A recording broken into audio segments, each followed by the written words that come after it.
ವಿಷಯಗಳನ್ನು ಕುರಿತು ನಿಮ್ಮ ಮುಂದೆ ಇಡಲಿಕ್ಕೆ ಪ್ರಯತ್ನ ಪಡ್ತೇನೆ. ಮೊದಲನೇದು ಕರ್ಮ ಸಿದ್ಧಾಂತ ಮತ್ತು ಪುನರ್ಜನ್ಮ.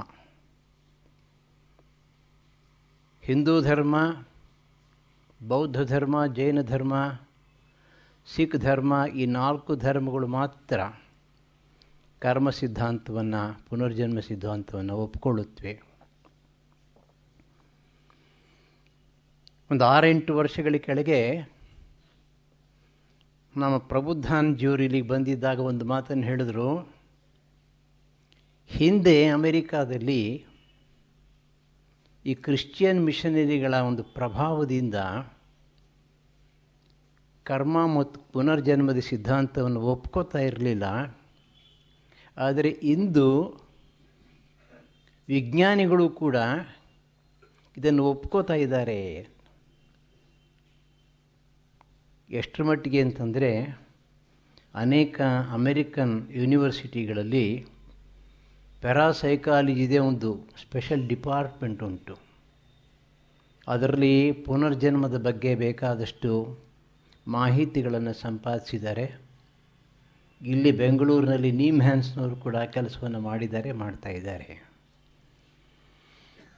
ಈ ಕರ್ಮ ಮತ್ತು ಪುನರ್ಜನ್ಮದ ಸಿದ್ಧಾಂತದ ಹಿಂದೆ ಇರತಕ್ಕಂಥ ತತ್ವ ಬಹಳ ಸರಳ.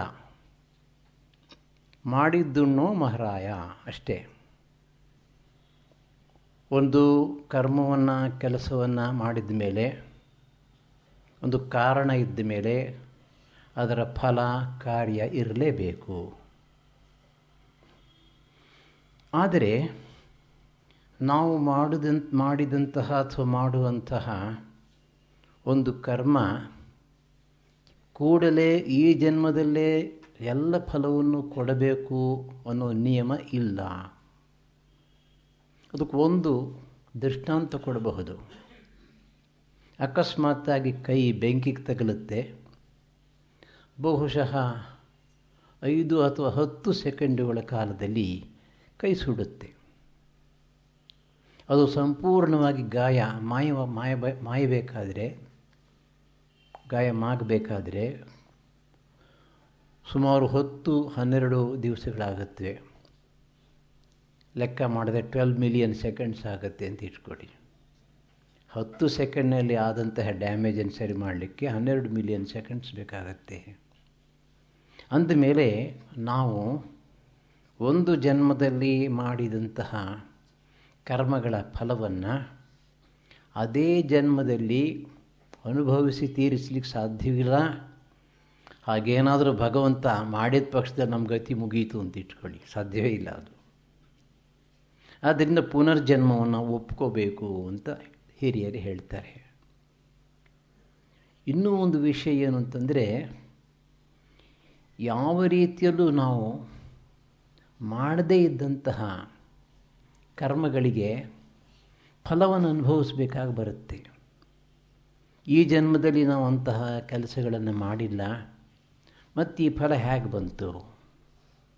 ಅದು ಹಿಂದಿನ ಜನ್ಮಗಳಲ್ಲಿನ ನಾವು ಮಾಡಿದಂತಹ ಕರ್ಮಗಳ ಫಲ ಈ ಜನ್ಮದಲ್ಲಿ ಬಂದಿದೆ. ನಮ್ಮ ಶಾಸ್ತ್ರ ಗ್ರಂಥಗಳ ಪ್ರಕಾರ ಕರ್ಮಗಳನ್ನು 3 ಭಾಗವಾಗಿ ವಿಂಗಡಿಸ್ತಾರೆ. ಒಂದನ್ನು ಸಂಚಿತ ಕರ್ಮ ಅಂತ ಕರೀತಾರೆ, 2ನೇದು ಪ್ರಾರಬ್ಧ ಕರ್ಮ, 3ನೇದು ಆಗಾಮಿ ಕರ್ಮ. ನಾವು ಕರ್ಮವನ್ನು ಮಾಡ್ತಾ ಹೋಗ್ತೇವೆ. ಅದು ಕರ್ಮಾಧ್ಯಕ್ಷನ ಬ್ಯಾಂಕಿನಲ್ಲಿ ನಮ್ಮ ಅಕೌಂಟಿಗೆ ಸೇರ್ತಾ ಹೋಗುತ್ತದು.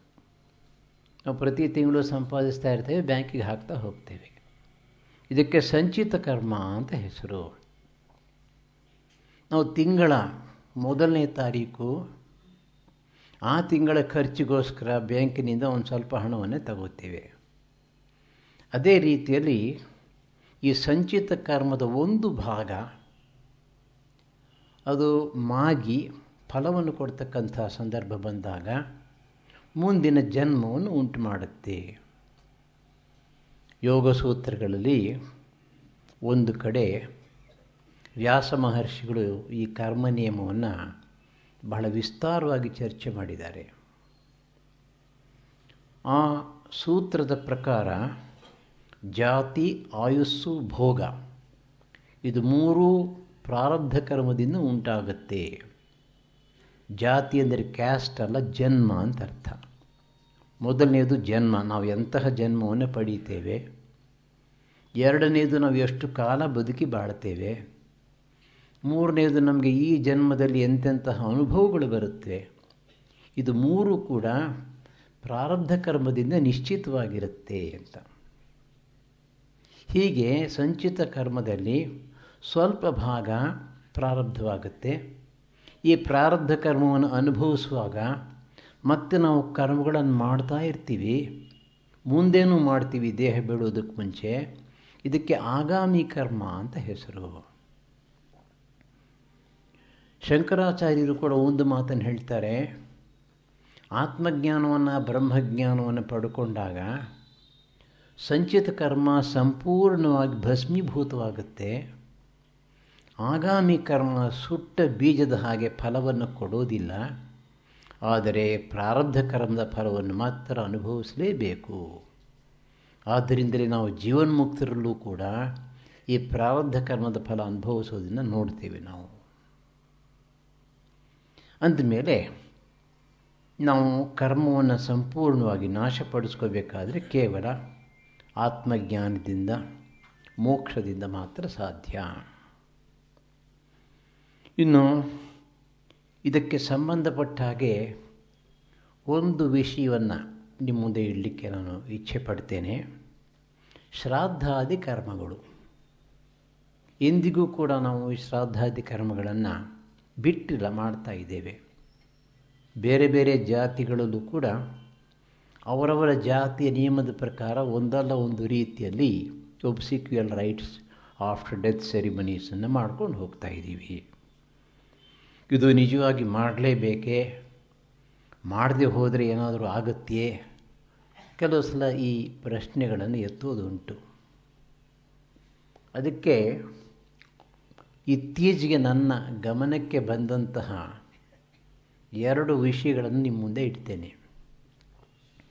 ಮೊದಲನೇದು, ನಮ್ಮ ಸ್ನೇಹಿತರೊಬ್ಬರು ಮೈಸೂರಿನಲ್ಲಿ ಸುಮಾರು 2 ವರ್ಷಗಳ ಕೆಳಗೆ ತೀರಿ ಹೋದರು.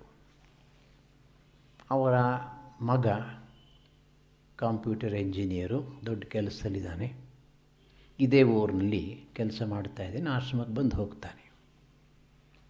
ಸುಮಾರು 1 ತಿಂಗಳ ಕೆಳಗೆ ಏನೋ ಹೀಗೆ ಮಾತುಕತೆ ಆಡ್ತಾ ಇದ್ದಕ್ಕಿದ್ದಾಗೆ ಅವನು ಒಂದು ಪ್ರಶ್ನೆ ಕೇಳ್ದ. ಏನು ಅಂತಂದರೆ, ಸ್ವಾಮೀಜಿ, ಈ ಭೂಲೋಕದಿಂದ ಮೇಲೆ 7 ಲೋಕಗಳಿದೆಯಂತೆ, ಹೌದಾ? ಅವನು ಕೇಳೇ ಇರಲಿಲ್ಲ. ಶಾಸ್ತ್ರ ಹಾಗೆ ಹೇಳುತ್ತಪ್ಪ, ಮೇಲೆ 7 ಕೆಳಗಡೆ 7 ಒಟ್ಟು 14 ಲೋಕಗಳಿವೆ ಅಂತ ಹೇಳುತ್ತವೆ. ಈಗ ಯಾಕೆ ನಿನ್ನ ಮನಸ್ಸಿನಲ್ಲಿ ಪ್ರಶ್ನೆ ಬಂತು ಅಂತ ಕೇಳಿದಾಗ ಅವನು ಹೇಳ್ತಾನೆ, ಒಂದು ವಿಷಯ ಏನಂದರೆ, ಅವರು ತೀರಿ ಹೋದಾಗ ನಾನು ಮೈಸೂರಿಗೆ ಹೋಗಿದ್ದೆ ಟು ಸಿ ದ ಬಾಡಿ. ಅವ್ರಿಗೊಂದು ಮಾತನ್ನು ಹೇಳಿದೆ ಅವರ ಮಿಸೆಸ್ಗೆ ಮತ್ತು ಮಕ್ಕಳಿಗೆ, ನೋಡಿಪ್ಪ, ಒಳ್ಳೆಯ ಪುರೋಹಿತರನ್ನು ಕರೆಸಿ ನಿಮ್ಮ ಸಂಪ್ರದಾಯದ ಪ್ರಕಾರ ಶ್ರಾದ್ದಾದಿ ಕರ್ಮಗಳನ್ನು ಸ್ವಲ್ಪ ತಪ್ಪಿಸದೆ ಮಾಡಿ ಅಂತ ಮಾಡಿದ್ರು. ಅದನ್ನು ತುಂಬ ಚೆನ್ನಾಗಿ ಮಾಡಿದ್ರು. ಈ ಹುಡುಗ ಹೇಳ್ತಾನೆ, ಅವರ ತಂದೆಯ ಶ್ರಾದ್ದದ ಕರ್ಮ ಕೊನೆಯ ದಿವಸ 13ನೇ ದಿವಸ ವೈಕುಂಠ ಸಮಾರಾಧನೆ ಅಂತ ಹೇಳ್ತೇವೆ. ಅದು ಮಾಡಿದ ದಿವಸ ರಾತ್ರಿ ಕನಸಿನಲ್ಲಿ ಅವರು ಬಂದಿದ್ದಾರೆ.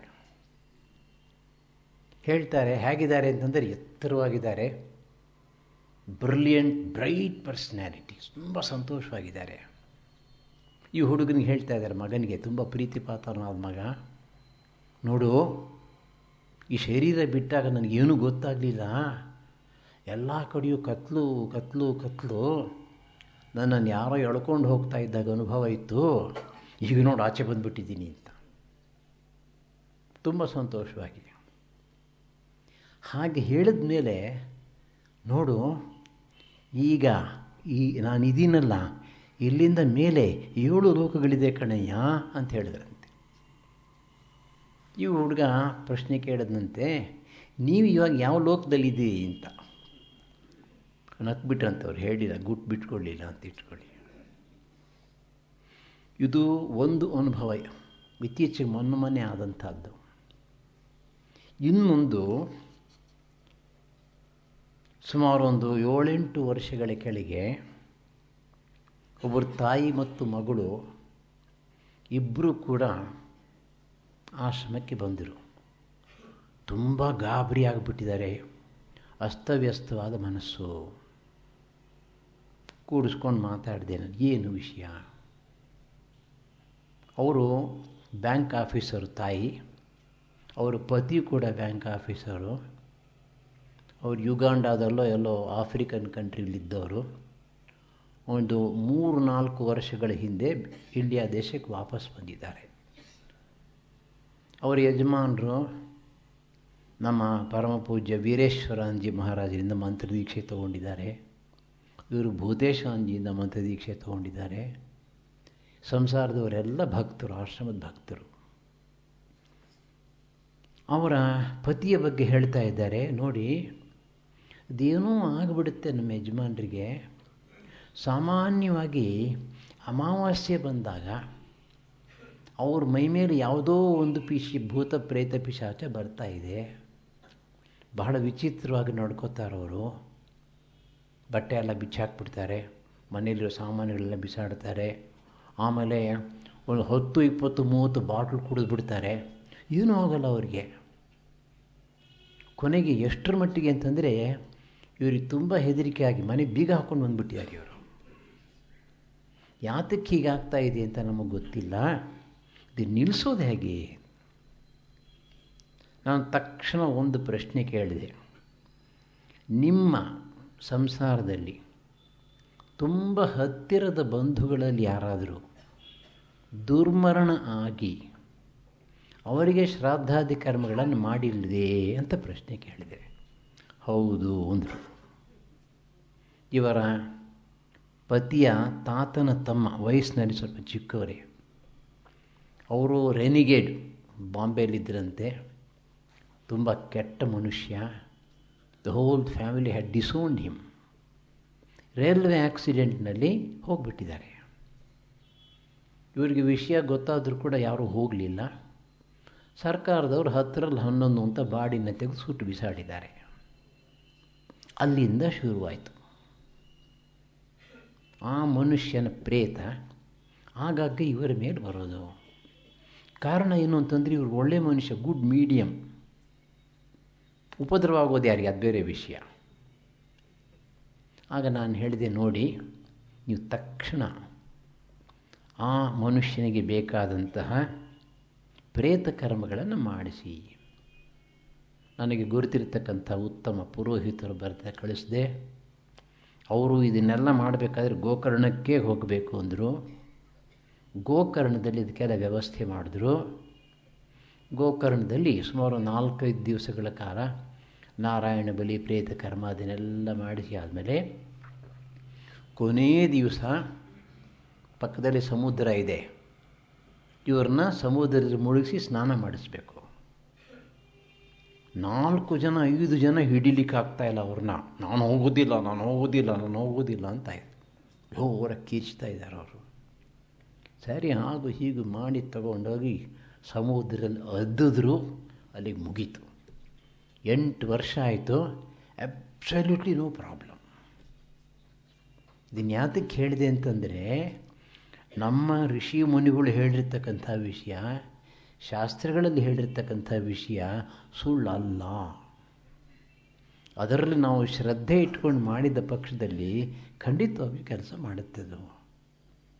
ಅಂದರೆ ಪ್ರೇತ ಕರ್ಮಗಳನ್ನು ಮಾಡ್ತಕ್ಕಂಥದ್ದು, ನಾರಾಯಣ ಬಲಿ ಇತ್ಯಾದಿಗಳನ್ನು ಮಾಡ್ತಕ್ಕಂಥದ್ದು, ಇದು ನಮ್ಮ ಸಂಪ್ರದಾಯದಲ್ಲಿ ಬಂದಿರತಕ್ಕಂಥದ್ದು. ಧಾರ್ಮಿಕ ಕ್ರಿಯೆಗಳನ್ನು ಸರಿಯಾದ ರೀತಿಯಲ್ಲಿ ಮಾಡಿದರೆ ಆ ಜೀವಿಗೆ ತೃಪ್ತಿ ಉಂಟಾಗುತ್ತೆ, ಮುಂದಿನ ಲೋಕಕ್ಕೆ ಹೋಗಲಿಕ್ಕೆ ಅನುಕೂಲವಾಗುತ್ತೆ.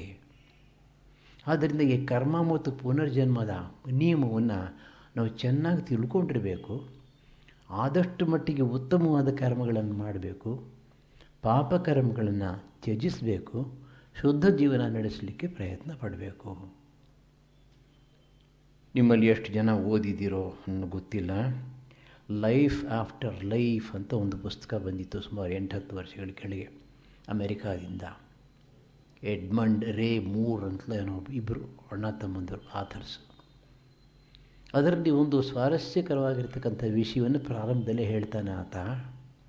ಆತ ಮೆಡಿಕಲ್ ಸ್ಟೂಡೆಂಟ್ ಆಗಿದ್ದಾಗ ಕ್ಲಾಸ್ನಲ್ಲಿ ಪಾಠ ಮಾಡ್ತಾ ಇದ್ದಾರೆ ಮೇಷ್ಟ್ರು. ಅವರ ಮೇಷ್ಟ್ರು ಹೇಳಿದ್ರಂತೆ, death is the end of life ಅಂತ ಹೇಳಿದ್ರಂತೆ.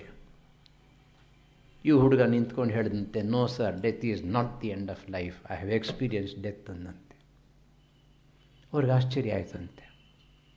ಆಗ ಈ ಹುಡುಗ ಹೇಳಿದಂತೆ, ಏನೋ ಅನಾಹುತ ಆಗಿತ್ತು, ಆಕ್ಸಿಡೆಂಟು ಏನೋ ಆಗಿತ್ತು, ಆಮೇಲೆ medically he was declare dead for 20 minutes, ಈ ಕೇಮ್ ಬ್ಯಾಕ್ ಆ ಲೈಫ್, ಇದನ್ನೆಲ್ಲ ಹೇಳಿದೆ. ಆಗ ಆ ಪ್ರೊಫೆಸರ್ಗೆ ಒಂದು ಕ್ಯೂರಿಯಾಸಿಟಿ ಉಂಟಾಯಿತು, ತಿಳ್ಕೋಬೇಕು ಈ ವಿಷಯವನ್ನು ಅಂತ. ಅವರೊಂದು ಸಣ್ಣ ಕಮಿಟಿ ಮಾಡಿಕೊಂಡು ಕ್ವಶ್ಚನೇರ್ ಮಾಡಿ ಸಂಗ್ರಹ ಮಾಡಲಿಕ್ಕೆ ಶುರು ಮಾಡಿದ್ರು. ಸುಮಾರು 200-300 ಜನರಿಂದ ಪ್ರತಿಕ್ರಿಯೆ ಬಂತು. Those who had been declared medically dead ಅಂಥವ್ರು ಒಂದು 50-60 ಜನ. ಇನ್ನು ಕೆಲವರು ಬಾರ್ಡರ್ ಲ್ಯಾಂಡ್ ಆಫ್ ಡೆತ್ಗೆ ಹೋಗಿ ಹಿಂತಿರುಗಿ ಬಂದವರು. ಇನ್ನು ಕೆಲವರು ಬೇರೆಯವರು ದೇಹ ಬಿಡ್ತಾ ಇರ್ತಕ್ಕಂಥ ಸಮಯದಲ್ಲಿ ಏನೆಲ್ಲ ಹೇಳ್ತಾ ಇದ್ದಾರೆ, ಸುತ್ತಲೂ ನಿಂತಿರ್ತಕ್ಕಂಥವ್ರು ಏನು ಕೇಳ್ತಾ ಇದ್ದಾರೆ ಇದನ್ನೆಲ್ಲ ತೆಗೆದುಕೊಂಡು ಕ್ರೋಢೀಕರಿಸಿ ಆ ಪುಸ್ತಕದಲ್ಲಿ ಬಹಳ ಚೆನ್ನಾಗಿ ವಿವರಿಸಿದ್ದಾರೆ. ಅದರಲ್ಲಿ ಎಲ್ಲರೂ ಹೇಳ್ತಕ್ಕಂಥ ಅಂಶಗಳಲ್ಲಿ ಕೆಲವು ಕಾಮನ್ ಪಾಯಿಂಟ್ಸ್ ಉಂಟು. ಮೊದಲನೇದಾಗಿ, ದೇಹ ಬಿಟ್ಟ ಕೂಡಲೇ ಯಾವುದೋ ಒಂದು ಭಯಂಕರವಾದ ಒಂದು ಸುರಂಗದ ಮೂಲಕ ಹೋಗ್ತಾ ಇರೋ ಹಾಗೆ ಅನುಭವ. ಇದಾದ ಮೇಲೆ ಆ ಸುರಂಗದಿಂದ ಕೊನೆಯೊಳಗೆ ಆಚೆ ಬಂದಾಗ ಒಂದು ಬೆಳಕಿನ ಜಾಗ. ಆ ಬೆಳಕಿನ ಜಾಗದಲ್ಲಿ ಒಂದು ಬೇಲಿ ಇದೆ. ಆ ಬೇಲಿ ಆಚೆ ಕಡೆ ಈಗಾಗಲೇ ಮೃತ್ಯು ಹೊಂದಿರತಕ್ಕಂಥವರು, ಮರಣ ಹೊಂದಿರತಕ್ಕಂಥವರು, ಇವರ ಸ್ನೇಹಿತರು, ಬಂಧುಗಳು ಅವರೆಲ್ಲ ಅಲ್ಲಿ ನಿಂತಿರ್ತಾರೆ. ಇವನು ನೋಡಿ ಮಾತಾಡಿಸ್ತಾರೆ, ಅಪ್ಪ ನಿನ್ನ ಸಮಯ ಇನ್ನೂ ಬಂದಿಲ್ಲ, ನಿನ್ನ ಹಿಂತಿರುಗಿ ಹೋಗಬೇಕಾಗತ್ತೆ, ಈ ಬೇಲಿ ದಾಟಬೇಡ ಅಂತ ಹೇಳೋದ್ರ ಜೊತೆಗೆ ಒಳ್ಳೆಯ ಜೀವನ ನಡೆಸು. ಇದ್ರ ಜೊತೆಗೆ ಈ ವ್ಯಕ್ತಿಗೆ ಸಾಮಾನ್ಯವಾಗಿ ಆಗಿರ್ತಕ್ಕಂಥ ಅನುಭವ, ತನ್ನ ಪಕ್ಕದಲ್ಲಿ ಯಾರೋ ಒಬ್ಬರು ಮಹಾತ್ಮರು ನಿಂತಿದ್ದಾರೆ ಅನ್ನೋ ಭಾವನೆ, A presence, but he cannot see it. ಆ ಪ್ರೆಸೆನ್ಸ್ ಇದೆಯಲ್ಲ, ಅದು ಇದ್ದಕ್ಕಿದ್ದಾಗೆ ಕೈ ತೋರಿಸುತ್ತಂತೆ, ನೋಡು ನಿನ್ನ ಜೀವನದಲ್ಲಿ ಈಗ ನೀನೇನೇನು ಮಾಡಿದಿ ಹುಟ್ಟಿದಾಗಿಂದ ಇಲ್ಲಿವರೆಗೆ. Running commentary T V show ಇದ್ದ ಹಾಗೆ ಹೇಳುವಾಗ, ನೋಡಿದ್ದು ಒಳ್ಳೆ ಕೆಲಸ ಮಾಡಿದ್ದಿ ಅದನ್ನೇ ಮಾಡು, ಇದು ಕೆಟ್ಟದ್ದು ಮಾಡಿದ್ದಿ ಇನ್ನು ಮಾಡಬೇಡ, ಬೇರೆಯವ್ರಿಗೆ ತೊಂದರೆ ಕೊಡಬೇಡ ಇತ್ಯಾದಿ. ಇದೆಲ್ಲ ಮುಗಿದ ಮೇಲೆ go back and lead A good life. This is general pattern of every one of these people who had the experience. ಇದರಿಂದ ನಮ್ಗೆ ಅರ್ಥವಾಗುತ್ತೆ, ನಮ್ಮ ಶಾಸ್ತ್ರ ಗ್ರಂಥಗಳಲ್ಲಿ, ಗರುಡ ಪುರಾಣಾದಿಗಳಲ್ಲಿ ಏನು ಹೇಳಿದೆ ಅದೆಲ್ಲವೂ ಕೂಡ ಸತ್ಯ. ಶಂಕರಾಚಾರ್ಯ ಒಂದು ಮಾತನ್ನು ಹೇಳ್ತಾರೆ, ಅತೀಂದ್ರಿಯ ವಿಷಯಗಳಿಗೆ ಸಂಬಂಧಪಟ್ಟ ಜ್ಞಾನವನ್ನು ಕೇವಲ ಶಾಸ್ತ್ರದಿಂದ ಮಾತ್ರ ನಾವು ಪಡಿಬೇಕು ಅಂತ. ನಮ್ಮ ಪಂಚೇಂದ್ರಿಯಗಳಿಗೆ ಮೀರಿರ್ತಕ್ಕಂತಹ ವಸ್ತುಗಳ ಬಗ್ಗೆ ನಮಗೆ ಏನಾದರೂ ಒಂದು ಕಲ್ಪನೆ ಬರಬೇಕಾದರೆ ಶಾಸ್ತ್ರಗಳಿಂದ ಮಾತ್ರ ಸಾಧ್ಯ. ಋಷಿ ಮುನಿಗಳು ತಮ್ಮ 6ನೇ ಇಂದ್ರಿಯದ ಮೂಲಕ ಇಂಟ್ಯೂಟಿವ್ ಇನ್ಸೈಟಿಂದ ಕಂಡುಹಿಡ್ಕೊಂಡಿರ್ತಾರೆ, ಅದನ್ನು ನಾವು ನಂಬಬೇಕು. ಅಲ್ಲಿಗೆ ಕರ್ಮ ಮತ್ತು ಪುನರ್ಜನ್ಮ, ಶ್ರಾದ್ದಾದಿ ಕರ್ಮಗಳು, ಇವುಗಳ ಬಗ್ಗೆ ಒಂದು ಪರಿಚಯವನ್ನು ಕೊಟ್ಟದ್ದಾಯಿತು. ಮತ್ತೊಂದು ನಮ್ಮ ಧರ್ಮದಲ್ಲಿ ಇರ್ತಕ್ಕಂಥ ಒಂದು ವಿಶೇಷ ತತ್ವ ಅಂತಂದರೆ ಅಥವಾ ವ್ಯವಸ್ಥೆ, ವರ್ಣಾಶ್ರಮ ಧರ್ಮ, ವರ್ಣಾಶ್ರಮ ವ್ಯವಸ್ಥೆ. ಅದಕ್ಕೂ ಜಾತಿ ಪದ್ಧತಿಗೂ ಸ್ವಲ್ಪ ಸಂಬಂಧ ಉಂಟು ಅಂತ ಇಟ್ಕೊಳ್ಳಿ. ಈ ವರ್ಣ ಆಶ್ರಮ, ವರ್ಣ ಅಂದ್ರೇನು, ಆಶ್ರಮ ಅಂದ್ರೇನು, ಯಾವ ರೀತಿ ಸಾಮಾನ್ಯವಾಗಿ ನಮಗೆಲ್ಲರಿಗೂ ಅದು ವಿಷಯ ಗೊತ್ತಿದೆ. ನಾವು ಇದರ ಚರಿತ್ರೆಯನ್ನು, ಯಾವ ರೀತಿ ಎವಲ್ಯೂಷನ್ ಆಯಿತು ಅನ್ನೋದನ್ನು ಅಧ್ಯಯನ ಮಾಡಿ ನೋಡಿದಾಗ ವೇದಗಳ ಕಾಲದಲ್ಲಿ ಇವತ್ತು ನಾವು ತಿಳ್ಕೊಂಡ ಹಾಗೆ ಸಮಾಜ ಇರಲಿಲ್ಲ. ಹೇಗೆ ಸಮಾಜ ಬೆಳೀತಾ ಹೋಯಿತೋ ಹಾಗೆಯೇ ಸಮಾಜದ ಜನಗಳು ತಮ್ಮ ತಮ್ಮ ಸ್ವೇಚ್ಛೆಯಿಂದ ಸಮಾಜದ ಒಳಿತಿನ ದೃಷ್ಟಿಯಿಂದ ಕೆಲವು ಕರ್ಮಗಳನ್ನು ಕರ್ತವ್ಯಗಳನ್ನು ವಹಿಸಿಕೊಂಡರು. ಈಗ ಉದಾಹರಣೆಗೆ ಯಾರೋ ಜ್ಞಾನ ಸಂಪಾದನೆಯಲ್ಲಿ ತಪಸ್ಸಿನಲ್ಲಿ ನಿರತರಾಗಿದ್ದರೋ ಅವರು ತಪಸ್ಸಿನ ಮೂಲಕ ಜ್ಞಾನದ ಮೂಲಕ ಸಂಪಾದಿಸಿದ್ದನ್ನು ಇತರರಿಗೆ ಕೊಡಲಿಕ್ಕೆ ಪ್ರಾರಂಭ ಮಾಡಿದ್ರು, ಬ್ರಾಹ್ಮಣರಾದರು.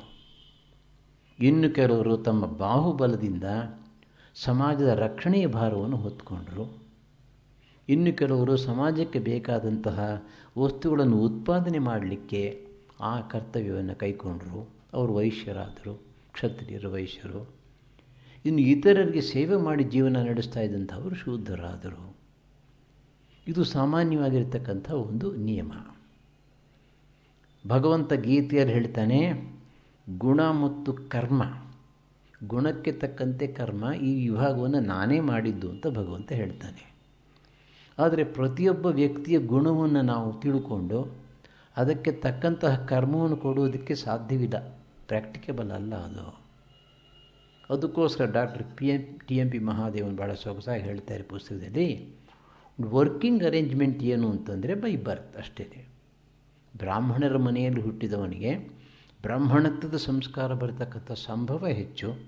ಒಬ್ಬ ಕಾರ್ಪೆಂಟ್ರ್ ಮನೆಯಲ್ಲಿ ಹುಟ್ಟಿದ ಮಗು ಬಹಳ ಬೇಗ ಅದನ್ನು ಕಲ್ತ್ಕೊಂಡ್ಬರುತ್ತೆ. ಹಾಗೆ ಆದ್ದರಿಂದ ಬರ್ತ್ ಬಿಕೇಮ್ ಎ ವರ್ಕಿಂಗ್ ಪ್ರಿನ್ಸಿಪಲ್ ಅಷ್ಟೇನೆ ಅಂತಂದ್ಬಿಟ್ಟು ಅದರಿಂದ ಜಾತಿ ಪದ್ಧತಿ ಉಂಟಾಯಿತು. ಬೇರೆ ಬೇರೆ ಪ್ರೊಫೆಷನ್ಸು ವೃತ್ತಿಗಳು ಬಂದಾಗ ಜಾತಿಗಳು ವಿಸ್ತಾರವಾಗ್ತಾ ಹೋಯಿತು. ಇರಲಿ, ಆದರೆ ಇವತ್ತು ನಾವು ಗಮನಿಸಬೇಕಾಗಿರ್ತಕ್ಕಂಥ ಒಂದು ಅಂಶ ಏನು ಅಂತಂದರೆ, ಜಾತಿಗಳು ಎಷ್ಟು ಬೇಕಾದರೂ ಇರಲಿ. ವಿವೇಕಾನಂದರು ಹೇಳ್ತಾರೆ, ಇನ್ನೂ ಒಂದು ಎಷ್ಟು ಜಾತಿಗಳು ಬರಲಿ, ಅದರಿಂದ ತೊಂದರೆ ಏನಿಲ್ಲ. ಆದರೆ ಜಾತಿ ವೈಷಮ್ಯ, ಜಾತಿ ದ್ವೇಷ ಇರಬಾರ್ದು. ಒಂದು ಆಫೀಸ್ನಲ್ಲಿ 4 ಭಾಗಗಳಿರುತ್ತವೆ ಅಂತ ಇಟ್ಕೊಳ್ಳಿ. ಒಂದೊಂದು ಭಾಗಕ್ಕೆ ಒಂದೊಂದು ರೀತಿಯ ಕರ್ತವ್ಯವನ್ನು ಕೊಟ್ಟಿರ್ತಾರೆ. Personal department, watch and ward department, finance department, ಅವರೆಲ್ಲ ಜಗಳ ಆಡ್ತಾ ಇದ್ದ ಆಫೀಸ್ ಕೆಲಸ ನಡೆಯೋದು ಹೇಗೆ? ವಿವೇಕಾನಂದರು ಒಂದು ಕಡೆ ಹೇಳ್ತಾರೆ, ಈ ಜಾತಿ ವೈಷಮ್ಯವನ್ನು ಹೋಗಲಾಡಿಸ್ಬೇಕಾದ್ರೆ ಜಾತಿ ವಿಷಯವನ್ನು ಮಾತೇ ಆಡಬೇಡಿ, educational upliftment with cultural upliftment, economic upliftment ಮಾಡಿ levelling up of the society ಆಗುತ್ತೆ, ಲೆವೆಲಿಂಗ್ ಡೌನ್ ಬೇಡ ಅಂತ ಹೇಳ್ತಾರೆ. ಅಷ್ಟೇ ಅಲ್ಲ, ಇವಾಗ ಒಂದು ಸಮಾಜದಲ್ಲಿ ಮುಂದುವರೆದಿರತಕ್ಕಂತಹ ವ್ಯಕ್ತಿಗಳು ಹಿಂದೆ ಉಳಿದಿರತಕ್ಕಂತಹ ವ್ಯಕ್ತಿಗಳನ್ನು ತಾವಾಗಿ ತಾವೇ ಪ್ರೀತಿಯಿಂದ ಮೇಲಕ್ಕೆ ತರಲಿಕ್ಕೆ ಪ್ರಯತ್ನ ಪಟ್ಟರೆ ಇವತ್ತು ನಾವು ಯಾವ ಒಂದು ಅಹಿತಕಾರಿ ಘಟನೆಗಳನ್ನು ಕಾಣ್ತಾ ಇದ್ದೀವೋ ಅದು ಇರಲಿಕ್ಕೆ ಸಾಧ್ಯವೇ ಇಲ್ಲ. ಈ ನೋಡಿ, ಮನೆಯಲ್ಲಿ 4 ಜನ ಮಕ್ಕಳಿದ್ದಾರೆ. ಕೊನೆ ಮಗು ಅವನಿಗೆ ಪೋಲಿಯೋ ಆಗಿದೆ ಅಂತ ಇಟ್ಕೊಳ್ಳಿ. ಆ ಮಗುವಿಗೆ ಸರಿಯಾಗಿ ನಡೆಯೋದಕ್ಕೂ ಆಗಲ್ಲ. ಅಣ್ಣ ಅಕ್ಕ ತೊಗೊಂಡೋಗಿ ಬಾವಿಗೆ ಬಿಸಾಡ್ತಾರೆ, ಯೂಸ್ಲೆಸ್ ಚೈಲ್ಡ್ ಅಂತ. ಇಲ್ಲ, ಹೆಚ್ಚು ಪ್ರೀತಿ ವಿಶ್ವಾಸದಿಂದ ಅದು ನೋಡಿಕೊಂಡು ಮಗುವನ್ನು ಮೇಲಕ್ಕೆ ತರಲಿಕ್ಕೆ ಪ್ರಯತ್ನ ಪಡ್ತಾರೆ. ಹಾಗೆ ಸಮಾಜದಲ್ಲಿ ಐಶ್ವರ್ಯದ ದೃಷ್ಟಿಯಿಂದ, ಜ್ಞಾನದ ದೃಷ್ಟಿಯಿಂದ, ಬೇರೆ ಇನ್ಯಾವುದಾದ್ರೂ ದೃಷ್ಟಿಯಿಂದ ಮುಂದುವರೆದಿರ್ತಕ್ಕಂತಹ ವರ್ಗದವರು, ಜನಾಂಗದವರು ಹಿಂದೆ ಉಳಿದಿರ್ತಕ್ಕಂಥ ಅವ್ರನ್ನ ಮೇಲಕ್ಕೆ ತರಲಿಕ್ಕೆ ಪ್ರಯತ್ನ ಪಟ್ಟಿದ್ದಿದ್ದರೆ ಈ ರೀತಿ ಆಗ್ತಾ ಇರಲಿಲ್ಲ. ಇಂತಹ ಒಂದು ಸಮಾಜವನ್ನು ಹೆಚ್ಚು ಕಡಿಮೆ ನಾವು ಋಗ್ವೇದದ ಕಾಲದಲ್ಲಿ, ಉಪನಿಷತ್ತಿನ ಕಾಲದಲ್ಲಿ ಕಾಣ್ತೇವೆ. ಋಗ್ವೇದದಲ್ಲಂತೂ ಸೋಷಿಯಲ್ ಕಾನ್ಷಿಯಸ್ನೆಸ್ ತುಂಬ ಹೆಚ್ಚಾಗಿದೆ ಅದು. ಆದ್ದರಿಂದ ಈ ವರ್ಣಾಶ್ರಮ ವ್ಯವಸ್ಥೆಗೆ ಸಂಬಂಧಪಟ್ಟ ಹಾಗೆ ಜಾತಿ ಪದ್ಧತಿಗೆ ಇರತಕ್ಕಂಥ ಒಂದೇ ಒಂದು ಸೊಲ್ಯೂಷನ್ ಅಂತಂದರೆ ಎಕನಾಮಿಕ್ ಅಪ್ಲಿಫ್ಟ್ಮೆಂಟ್, ಎಜುಕೇಷನಲ್ ಅಪ್ಲಿಫ್ಟ್ಮೆಂಟ್. ಆ ಎಜುಕೇಷ್ನಲ್ ಅಪ್ಲಿಫ್ಟ್ಮೆಂಟ್ ಕೊಡಬೇಕಾದ್ರೆ ಕಲ್ಚರಲ್ ಅಪ್ಲಿಫ್ಟ್ಮೆಂಟ್ ಆಗಬೇಕು. ಕಲ್ಚರಲ್ ಅಪ್ಲಿಫ್ಟ್ಮೆಂಟ್ಗೆ ಹಿಂದೆ ಫಿಲಾಸಫಿ, ರಿಲಿಜನ್ ಇರಬೇಕು, ಸ್ಪಿರಿಚುವಲ್ ಎವಲ್ಯೂಷನ್ ಇರಬೇಕು. ಈಗ ಇನ್ನೂ ಒಂದು ಕೆಲಸ ಆಗ್ತಾಯಿದೆ. ಈ ಆಧುನಿಕ ಸಮಾಜದಲ್ಲಿ ಹಿಂದಿನ ಕಾಲದ ವರ್ಣಾಶ್ರಮ ವ್ಯವಸ್ಥೆ ಆಗೋದಿಲ್ಲ ಇವಾಗ, ನಾಟ್ ಪ್ರಾಕ್ಟಿಕಬಲ್. ಎಲ್ಲ ಕಾಲದ ಮೇಲೆ ಹೋಗರ ಆಗ್ತಾಯಿದೆ. ಆದ್ದರಿಂದ ನಾವೇನು ಮಾಡಬೇಕು ಅಂತಂದರೆ, ಈ 4 ಆಶ್ರಮಗಳಲ್ಲಿ, 4 ವರ್ಣಗಳಲ್ಲಿ ಕೆಲವು ವಿಶೇಷ ಗುಣಗಳು ಉಂಟು. ಆ ಗುಣಗಳನ್ನು ನಾವು ಪ್ರತಿಯೊಬ್ಬರೂ ಕೂಡ ಬೆಳೆಸ್ಕೋಬೇಕು. ಈಗ ನೋಡಿ, ಬ್ರಾಹ್ಮಣತ್ವ, acquisition and distribution of knowledge, ಜ್ಞಾನ ಸಂಪಾದನೆ, ತಪಸ್ಸು, ಅದನ್ನೆಲ್ಲರೂ ಮಾಡ್ಬೋದು. ಯಾವ ಜಾತಿಯವರು ಬೇಕಾದರೂ ಆಗಲಿ, ಯಾವ ವರ್ಣದವರು ಬೇಕಾದರೂ ಆಗಲಿ. ಹಾಗೆ ಕ್ಷತ್ರಿಯತ್ವ, ಬಾಹುಬಲ ಬೆಳೆಸ್ಕೊಳ್ಳೋದು, ನಮ್ಮ ಬಾಹುಬಲವನ್ನು ಸಮಾಜದ ರಕ್ಷಣೆಗಾಗಿ, ದುರ್ಬಲರ ರಕ್ಷಣೆಗಾಗಿ ಇದನ್ನು ಮೀಸಲಾಗಿಡ್ತಕ್ಕಂಥದ್ದು. ಮೂರನೆಯದು ಐಶ್ವರ್ಯವನ್ನು ಉತ್ಪಾದನೆ ಮಾಡೋದು, ಅದು ಎಲ್ಲರಿಗೂ ಕೂಡ ಸರಿಯಾದ ರೀತಿಯಲ್ಲಿ ಸಿಕ್ಕೋ ಹಾಗೆ ನೋಡಿಕೊಡೋದು ವೈಶ್ಯತ್ವ. ಶೂದ್ರತ್ವ, ಸೇವೆ ಮಾಡ್ತಕ್ಕಂಥದ್ದು. ನಾವು ನಮ್ಮ ಮನೆಯಲ್ಲಿ ಗುರು ಹಿರಿಯರ ಸೇವೆ ಮಾಡೋಲ್ವೇ, ತಂದೆನೋ ತಾಯಿನೋ ಅಜ್ಜನೋ ಕಾಯಿಲೆ ಬಿದ್ದಿದ್ದರೆ ಸೇವೆ ಮಾಡೇ ಮಾಡ್ತೇವೆ ನಾವು. ಆದ್ದರಿಂದ ಪ್ರತಿಯೊಬ್ಬರೂ ಕೂಡ ಪ್ರತಿಯೊಂದು ವರ್ಣದ ಮುಖ್ಯ ಗುಣವನ್ನು ನಮ್ಮ ಜೀವನದಲ್ಲಿ ಅಳವಡಿಸಿಕೊಂಡ ಪಕ್ಷದಲ್ಲಿ 4 ವರ್ಣಗಳ ಮತ್ತು 4 ಆಶ್ರಮಗಳ ಒಂದು ದೈವಿ ಗುಣಗಳನ್ನು ರೂಢಿಸಿಕೊಂಡು ನಮ್ಮ ವ್ಯಕ್ತಿತ್ವವನ್ನು ವಿಕಾಸಗೊಳಿಸಿಕೊಳ್ಳಬಹುದು.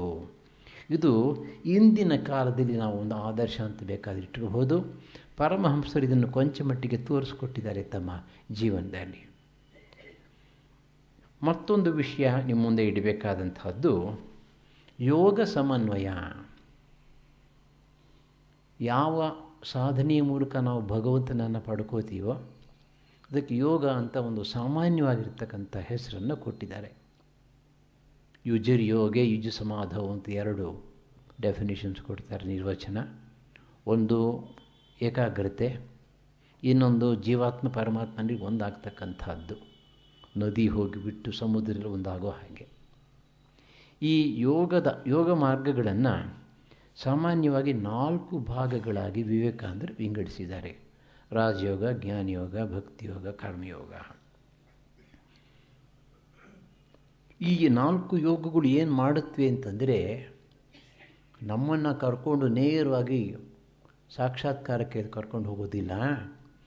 ನಮ್ಮ ಮನಸ್ಸಿನ ಒಳಗಡೆಯೇ, ಹೃದಯದಲ್ಲಿಯೇ ಅಂತರ್ಯಾಮಿಯಾಗಿರ್ತಕ್ಕಂತಹ ಪರಮಾತ್ಮನ ಬಳಿಗೆ ನಾವು ಹೋಗುವುದಕ್ಕೆ ಅಡ್ಡಿಯಾಗಿರ್ತಕ್ಕಂತಹ ಯಾವೊಂದು ಮನೋಮಾಲಿನ್ಯ ಇದೆಯೋ ಅದನ್ನು ತೆಗೆದುಹಾಕುತ್ತಷ್ಟೇ. ಯೋಗಗಳ ಮೂಲಕ ಮನಸ್ಸು ಶುದ್ಧವಾದಾಗ ಆ ಶುದ್ಧ ಮನಸ್ಸಿನ ಹಿಂದೆ ಇರತಕ್ಕಂತಹ ಆತ್ಮಚೈತನ್ಯದ ಅನುಭವ ನಮಗೆ ಬರುತ್ತೆ. ಈ ಒಂದೊಂದು ಯೋಗ ಮನಸ್ಸಿನ ಒಂದೊಂದು ಮುಖವನ್ನು ತೆಗೆದುಕೊಂಡು ಪರಿಶುದ್ಧವಾಗಿ ಮಾಡುತ್ತೆ. ಈಗ ನೋಡಿ, ಜ್ಞಾನಯೋಗ ಮುಖ್ಯವಾಗಿ ಬುದ್ಧಿಯನ್ನು ಹಿಡಿಯುತ್ತದು. ಹಾಗೆ ಭಕ್ತಿಯೋಗ ಭಾವನಾ ಶಕ್ತಿ, ಸಂಕಲ್ಪ ಶಕ್ತಿಯನ್ನು ಹಿಡಿಯುತ್ತೆ ಕರ್ಮಯೋಗ, ಏಕಾಗ್ರ ಶಕ್ತಿಯನ್ನು ಅಥವಾ ಜ್ಞಾಪಕ ಶಕ್ತಿಯನ್ನು ಹಿಡಿಯುತ್ತೆ ರಾಜಯೋಗ. ಇವು ಒಂದು ದೊಡ್ಡ ಪಾತ್ರೆ ಇದೆ ಅಂತ ಇಟ್ಕೊಳ್ಳಿ. ಆ ಪಾತ್ರೆ ತುಂಬ ನೀರು ತುಂಬಿಸಿರ್ತೇವೆ. ಈ ಒಂದು ಮೂಲೆ ಒಳಗೆ ಒಂದು ಕಲ್ಸಕ್ಕರೆ ತುಂಡನ್ನು ಹಾಕಿದ ಪಕ್ಷದಲ್ಲಿ ಆ ಕಲ್ಸಕ್ಕರೆ ತುಂಡು ಬಿದ್ದ ಮೂಲೆಯಲ್ಲಿ 1-2 ನಿಮಿಷದಲ್ಲಿ ಆ ಮೂಲೆ ಮಾತ್ರ ಸಿಹಿಯಾಗತ್ತೆ. ಒಂದು ಅರ್ಧ ಗಂಟೆ ಬಿಟ್ಟರೆ ಇಡೀ ನೀರು ಸಿಹಿಯಾಗತ್ತೆ. ಹಾಗೆ ಇನ್ನೊಂದು ಮೂಲೆಯಲ್ಲಿ ಪೊಟ್ಯಾಷಿಯಂ ಪರ್ಮ್ಯಾಂಗನೇಟ್ ಹಾಕಿದ್ರೆ ಅರ್ಧ ಗಂಟೆ ಆದಮೇಲೆ ಇಡೀ ನೀರು ಕೆಂಪಾಗುತ್ತೆ. ಹಾಗೆ ನಾವು ಯಾವ ಯೋಗದ ಮೂಲಕವೇ ಆಗಲಿ ಮನಸ್ಸನ್ನು ಶುದ್ಧ ಮಾಡಲಿಕ್ಕೆ ಪ್ರಯತ್ನ ಪಟ್ಟಾಗ ಆ ಒಂದು ಮನಸ್ಸಿನ ಮುಖದ ಮೂಲಕ ಶುದ್ಧೀಕರಣ ಪ್ರಯತ್ನ ನಡೀತಾ ಇದ್ರೂ ಕಾಲಕ್ರಮೇಣ ಇಡೀ ಮನಸ್ಸು ಶುದ್ಧವಾಗಿ ಆತ್ಮಸಾಕ್ಷಾತ್ಕಾರ ಆಗಲೇಬೇಕು. ಅಂದರೆ ಈ ಯೋಗ ನಿಯಮದ ಪ್ರಕಾರ ಪ್ರತಿಯೊಂದು ಯೋಗವೂ ಕೂಡ ಒಂದೇ ಸಾಕ್ಷಾತ್ಕಾರಕ್ಕೆ ಕರ್ಕೊಂಡು ಹೋಗುತ್ತೆ. ಆದರೆ ನಮ್ಮ ಮನಸ್ಸಿನಲ್ಲಿ ಈ 4 ರೀತಿಯ ಶಕ್ತಿಗಳುಂಟು. ಬುದ್ಧಿಶಕ್ತಿ ಇದೆ, ಭಾವನಾ ಶಕ್ತಿ ಇದೆ, ಸಂಕಲ್ಪ ಶಕ್ತಿ ಇದೆ, ಜ್ಞಾಪಕ ಶಕ್ತಿ ಇದೆ. ಆದ್ದರಿಂದ ನಾವೇನು ಮಾಡಬೇಕು? ವಿವೇಕಾನಂದರು ಹೇಳ್ತಾರೆ, ನಮ್ಮ ಪ್ರವೃತ್ತಿಗೆ ತಕ್ಕಂತೆ ಮನಸ್ಸಿನ ಒಂದು ಭಾಗವನ್ನು ಮುಖ್ಯವಾಗಿಟ್ಟುಕೊಂಡು ಅದಕ್ಕೆ ಬೇಕಾದಂತಹ ಒಂದು ಸಾಧನೆಯನ್ನು ಪ್ರಧಾನವಾಗಿಟ್ಟುಕೊಂಡು ಉಳಿದ 3 ಸಾಧನೆಗಳನ್ನು ಅದರ ಜೊತೆಗೆ ಸೇರಿಸ್ಕೋಬೇಕು. ಬುದ್ಧಿಶಕ್ತಿ ಹೆಚ್ಚಾಗಿರ್ತಕ್ಕಂಥವರಿಗೆ, ಅನಲಿಟಿಕಲ್ ಮೈಂಡ್ ಇರ್ತಕ್ಕಂಥವರಿಗೆ ಜ್ಞಾನಯೋಗ ಪ್ರಧಾನ. ಆದರೆ ಜ್ಞಾನಯೋಗದ ಜೊತೆಗೆ ಭಕ್ತಿಯೋಗ, ಕರ್ಮಯೋಗ, ರಾಜಯೋಗವನ್ನು ಕೂಡ ಅವರು ಅಭ್ಯಾಸ ಮಾಡಬಹುದು. ಹಾಗೆ ಇತರರು ಕೂಡ ಈ 4 ಯೋಗಗಳ ಸಮನ್ವಯದ ಮೂಲಕ ಬಹಳ ಬೇಗ ಸಾಕ್ಷಾತ್ಕಾರವನ್ನು ಮಾಡ್ಕೋಬಹುದು. ಮತ್ತೊಂದು ವಿಶೇಷ ನಾವು ಕಾಣ್ತಕ್ಕಂಥದ್ದು ನಮ್ಮ ಧರ್ಮದಲ್ಲಿ ಅಂದರೆ ಅವತಾರ ತತ್ವ. ಇದನ್ನು ನಾವು ಮೊಟ್ಟ ಮೊದಲ ಬಾರಿಗೆ ಭಗವದ್ಗೀತೆಯಲ್ಲಿ ಕಾಣ್ತೇವೆ. ಯದಾ ಯದಾ ಹಿ ಧರ್ಮಸ್ಯ ಎಲ್ಲ ಗೊತ್ತಿರ್ತಕ್ಕಂಥದ್ದು. ಅಂದಹಾಗೆ ತಮಾಷೆಗೆ ಕೆಲವು ಸಲ ನಮ್ಮ ಭಕ್ತರು ಕೇಳೋದುಂಟು, ಓ ಸ್ವಾಮೀಜಿ, ಪ್ರಪಂಚ ತುಂಬ ಕೆಟ್ಟು ಹೋಗ್ಬಿಟ್ಟಿದೆ, ಈಗ ಭಗವಂತ ಯಾವ್ಯಾವುದೋ ಸಮಯದಲ್ಲಿ ಬಂದಂತೆ ಇವಾಗ ಯಾಕೆ ಬರ್ತಾ ಇಲ್ಲ? ಅದಕ್ಕೆ ನಾನು ಕೊಡೋ ಉತ್ತರ ಇಷ್ಟೇ, ಹಳೆ ಕಾಲದಲ್ಲಿ ಭಗವಂತನಿಗೆ ಸೆಲ್ಫ್ ಕಾನ್ಫಿಡೆನ್ಸ್ ಇತ್ತು, ಇವತ್ತಿಲ್ಲ ಅಂತ. ಅಥವಾ ನಾವು ಅವನನ್ನು ಕರೀತಾ ಇದ್ದೀವಲ್ಲ, ನಾವು ತಿಳ್ಕೊಂಬಿಟ್ಟಿದ್ದೇವೆ ನಾವು ಮಹಾಸತ್ಪುರುಷರು ಅಂತ, ಭಗವಂತನ ದೊಣ್ಣೆಪೆಟ್ಟು ನಮ್ಮ ತಲೆ ಮೇಲೆ ಮುಚ್ಚಿ ಬೀಳ್ಬೋದಲ್ಲ. ನೋಡಿ, ಅವತಾರ ತತ್ವವನ್ನು ನಾವು ಅರ್ಥ ಮಾಡಿಕೊಂಡ್ರೆ ಯಾವ ಸಮಯದಲ್ಲಿ ಹೇಗೆ ಅವತಾರ ಮಾಡಬೇಕು ಅನ್ನೋದು ಭಗವಂತನಿಗೆ ಬಿಟ್ಟದ್ದು, ಆತನ ಸಂಕಲ್ಪಕ್ಕೆ ನಿಶ್ಚಯಕ್ಕೆ ಬಿಟ್ಟದ್ದು, ಮಾಡಬೇಕಾದ ಅವನೇ.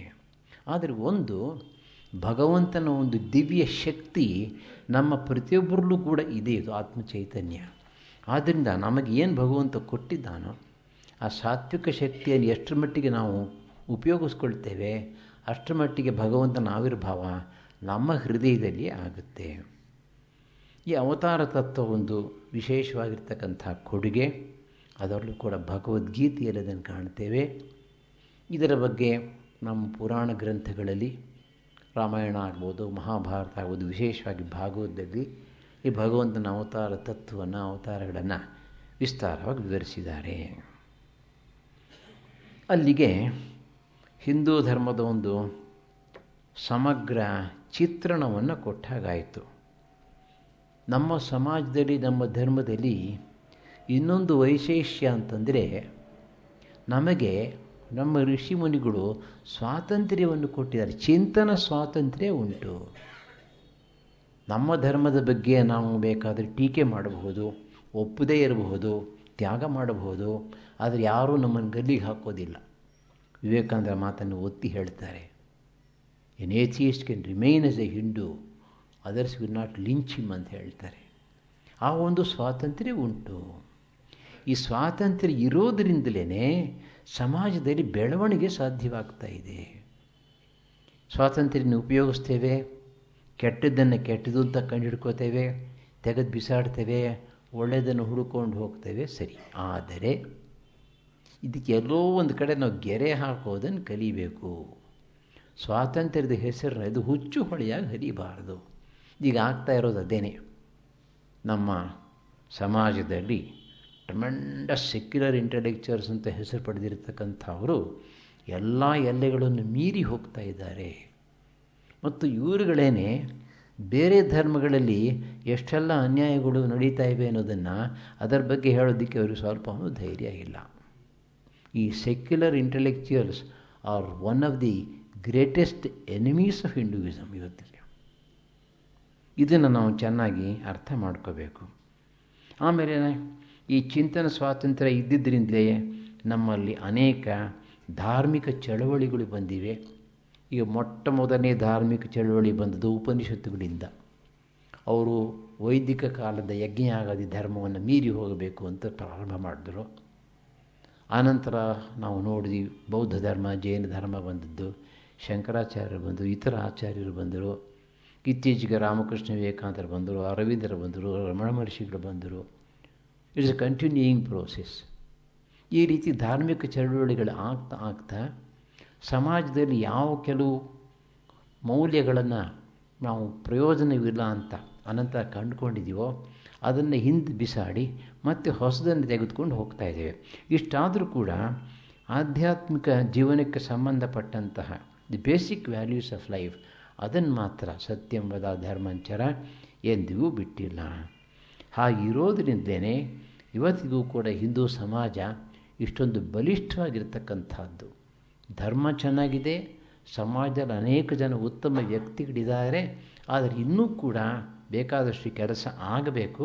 ಅದನ್ನು ನಾವು ಈಗ ಯೋಚನೆ ಮಾಡಬೇಕಾಗಿದೆ. ಎಲ್ಲೆಲ್ಲಿದೆ ನಮ್ಮ ಸಮಸ್ಯೆಗಳು, ಈ ಸಮಸ್ಯೆಗಳಿಗೆ ಪರಿಹಾರ ಎಲ್ಲಿದೆ, ಯಾವ ರೀತಿ ಇದನ್ನು ನಾವು ಹೋಗಲಾಡಿಸ್ತಕ್ಕಂಥದ್ದು ಅನ್ನೋದನ್ನು ಯೋಚನೆ ಮಾಡಬೇಕಾಗಿದೆ. ಈ ಸಂದರ್ಭದಲ್ಲಿ ಒಂದೇ ಒಂದು ಸಲಹೆಯನ್ನು ಕೊಡಲಿಕ್ಕೆ ಇಚ್ಛೆ ಪಡ್ತೇನೆ.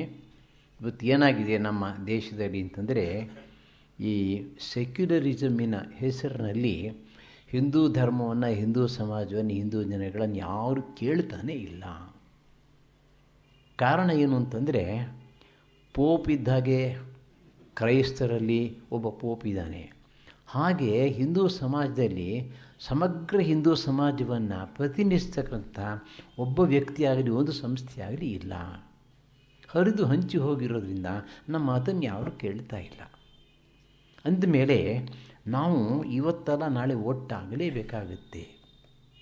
ಊರ್ಧ್ವಮೂಲ ಮಧಶಾಖಂ ಅಂತಂದಾಗೆ ಆ ಮೂಲ ತತ್ವಗಳನ್ನು ಇಟ್ಕೊಂಡು ಸಮಗ್ರ ಹಿಂದೂ ಸಮಾಜ, ಧರ್ಮಾಧಿಕಾರಿಗಳು ಎಲ್ಲರೂ ಕೂಡ ಒಟ್ಟಾಗಿ ಸೇರಿ ಒಂದು ಪಾರ್ಲಿಮೆಂಟ್ ಆಫ್ ಹಿಂದೂ ಸಂಪ್ರದಾಯಸನ್ನು ಮಾಡಬೇಕಾಗತ್ತೆ ನಾವು ಇವತ್ತೆಲ್ಲ. That should represent the entire Hindu society. ಯಾರು ನಮ್ಮ ಜೊತೆಗೆ ನೆಗೋಷಿಯೇಷನ್ ಮಾಡಬೇಕಾದ್ರೂ ಕೂಡ ಇವ್ರ ಮೂಲಕನೇ ಆಗಬೇಕು. ಅದು ಇಡೀ ಸಮಾಜ ಅವ್ರ ಮಾತನ್ನು ಕೇಳಬೇಕು. ಇಂತಹ ಒಂದು ಯೋಚನೆ ಭಾವನೆಯನ್ನು ಮನಸ್ಸಿನಲ್ಲಿ ಇಟ್ಕೊಂಡು ಅದಕ್ಕಾಗಿ ಪ್ರಯತ್ನ ಪಡುವುದರಲ್ಲಿ ಏನು ತಪ್ಪಿಲ್ಲ. ಭಗವಂತ ಅದಕ್ಕೆ ಬೇಕಾದಂಥ ಒಂದು ಸ್ಫೂರ್ತಿಯನ್ನು ಕೊಡಬೇಕು. ಎಷ್ಟೋ ಜನ ಈಗಾಗಲೇ ಈ ದಿಕ್ಕಿನಲ್ಲಿ ಯೋಚನೆ ಮಾಡ್ತಾ ಇದ್ದಾರೆ. ಭಗವಂತ ನಮಗೆ ದಾರಿ ತೋರಿಸಲಿ ಅಂಥೇಳಿ ಕೇಳ್ಕೊಳ್ಳೋಣ. ಕೆಲವು ಪ್ರಶ್ನೆಗಳನ್ನು ಕೊಟ್ಟಿದ್ದಾರೆ.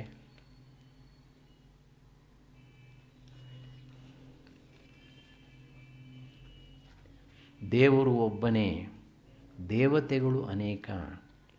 ಶ್ರೀ ಡಿ ವಿ ಜಿಯವರು ದೇವರು ಪುಸ್ತಕದ ಬಗೆಗೂ, ಡಿ ವಿ ಜಿಯವರ ದೇವರು ಪುಸ್ತಕದ ಬಗೆಗೂ ಅಪಾರ್ಥ ಮಾಡಿಕೊಂಡಿರುವ ಶ್ರೀ ಎ ಎನ್ ಮೂರ್ತಿರಾಯರ ದೇವರು ಬಗೆಗೂ ಒಂದು ತುಲನಾತ್ಮಕ ಅನಿಸಿಕೆಗೆ ಅವಕಾಶ ಉಂಟೆ. ಶ್ರೀ ಮೂರ್ತಿರಾಯರ ದೇವರು ದೇವತೆಗಳ ಬಗೆಗೆ ತುಂಬ ಬಾಲಿಶ ಮಾತುಗಳನ್ನು ಆಡಿದ್ದಾರೆ ಎಂದು ಅನಿಸುವುದಿಲ್ಲವೇ?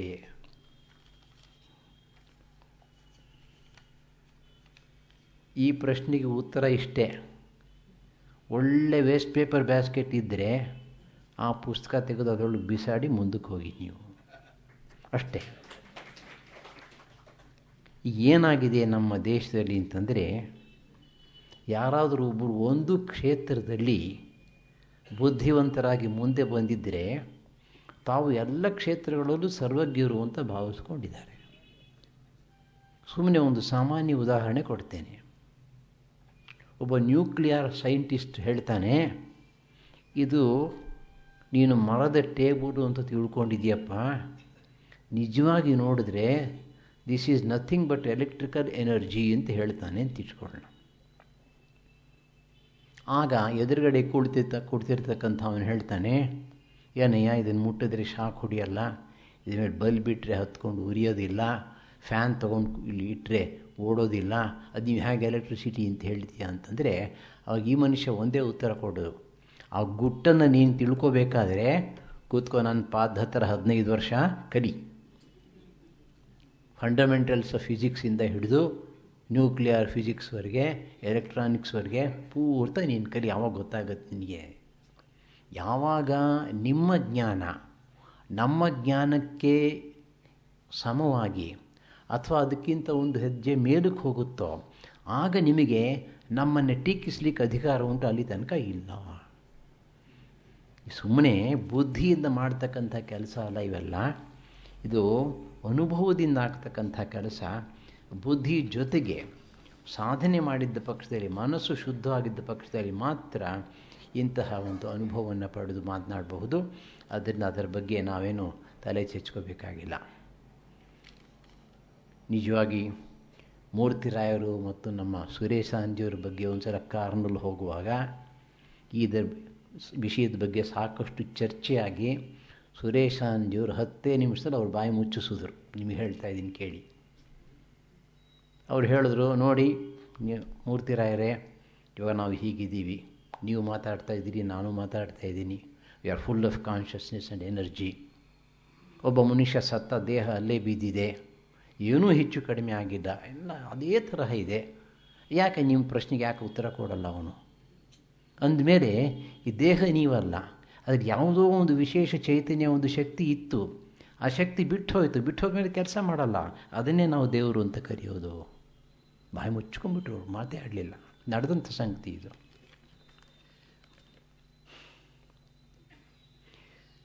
ಹಿಂದೂ ಧರ್ಮ ಹಿಂದೂಗಳಿಂದಲೇ ಅವಮಾನಿಸಲ್ಪಡುತ್ತಿದೆ ಎಂಬ ತಮ್ಮ ಕಳಕಳಿಯ ಬಗ್ಗೆ ತಾಜಾ ಉದಾಹರಣೆ ಎಂದರೆ ಶನಿ ಮಹಾತ್ಮನ ಚಿತ್ರಪಟವನ್ನು ನೇತು ಹಾಕಿಕೊಂಡು ನಗರದ ಸಿಗ್ನಲ್ಗಳಲ್ಲಿ ಭಿಕ್ಷೆ ಬೇಡುವುದನ್ನು ಕಾಣುತ್ತೇವೆ. ಶನಿಯ ಭಯದಿಂದ ಇಂತಹ ದಂಧೆಗೆ ಜನ ಉತ್ತೇಜನ ನೀಡುತ್ತಿದ್ದಾರೆ. ಇಂತಹ ಉತ್ತೇಜಕರಲ್ಲಿ ತಮ್ಮ ಉಪನ್ಯಾಸಕ್ಕೆ ಆಗಮಿಸಿರುವವರಲ್ಲಿ ಕೆಲವರಾದರೂ ಇರುತ್ತಾರೆ. ಇವರಿಗೆ ತಮ್ಮ ಮಾರ್ಗದರ್ಶನದ ಅಗತ್ಯವಿರುತ್ತದೆ. ನೋಡಿ,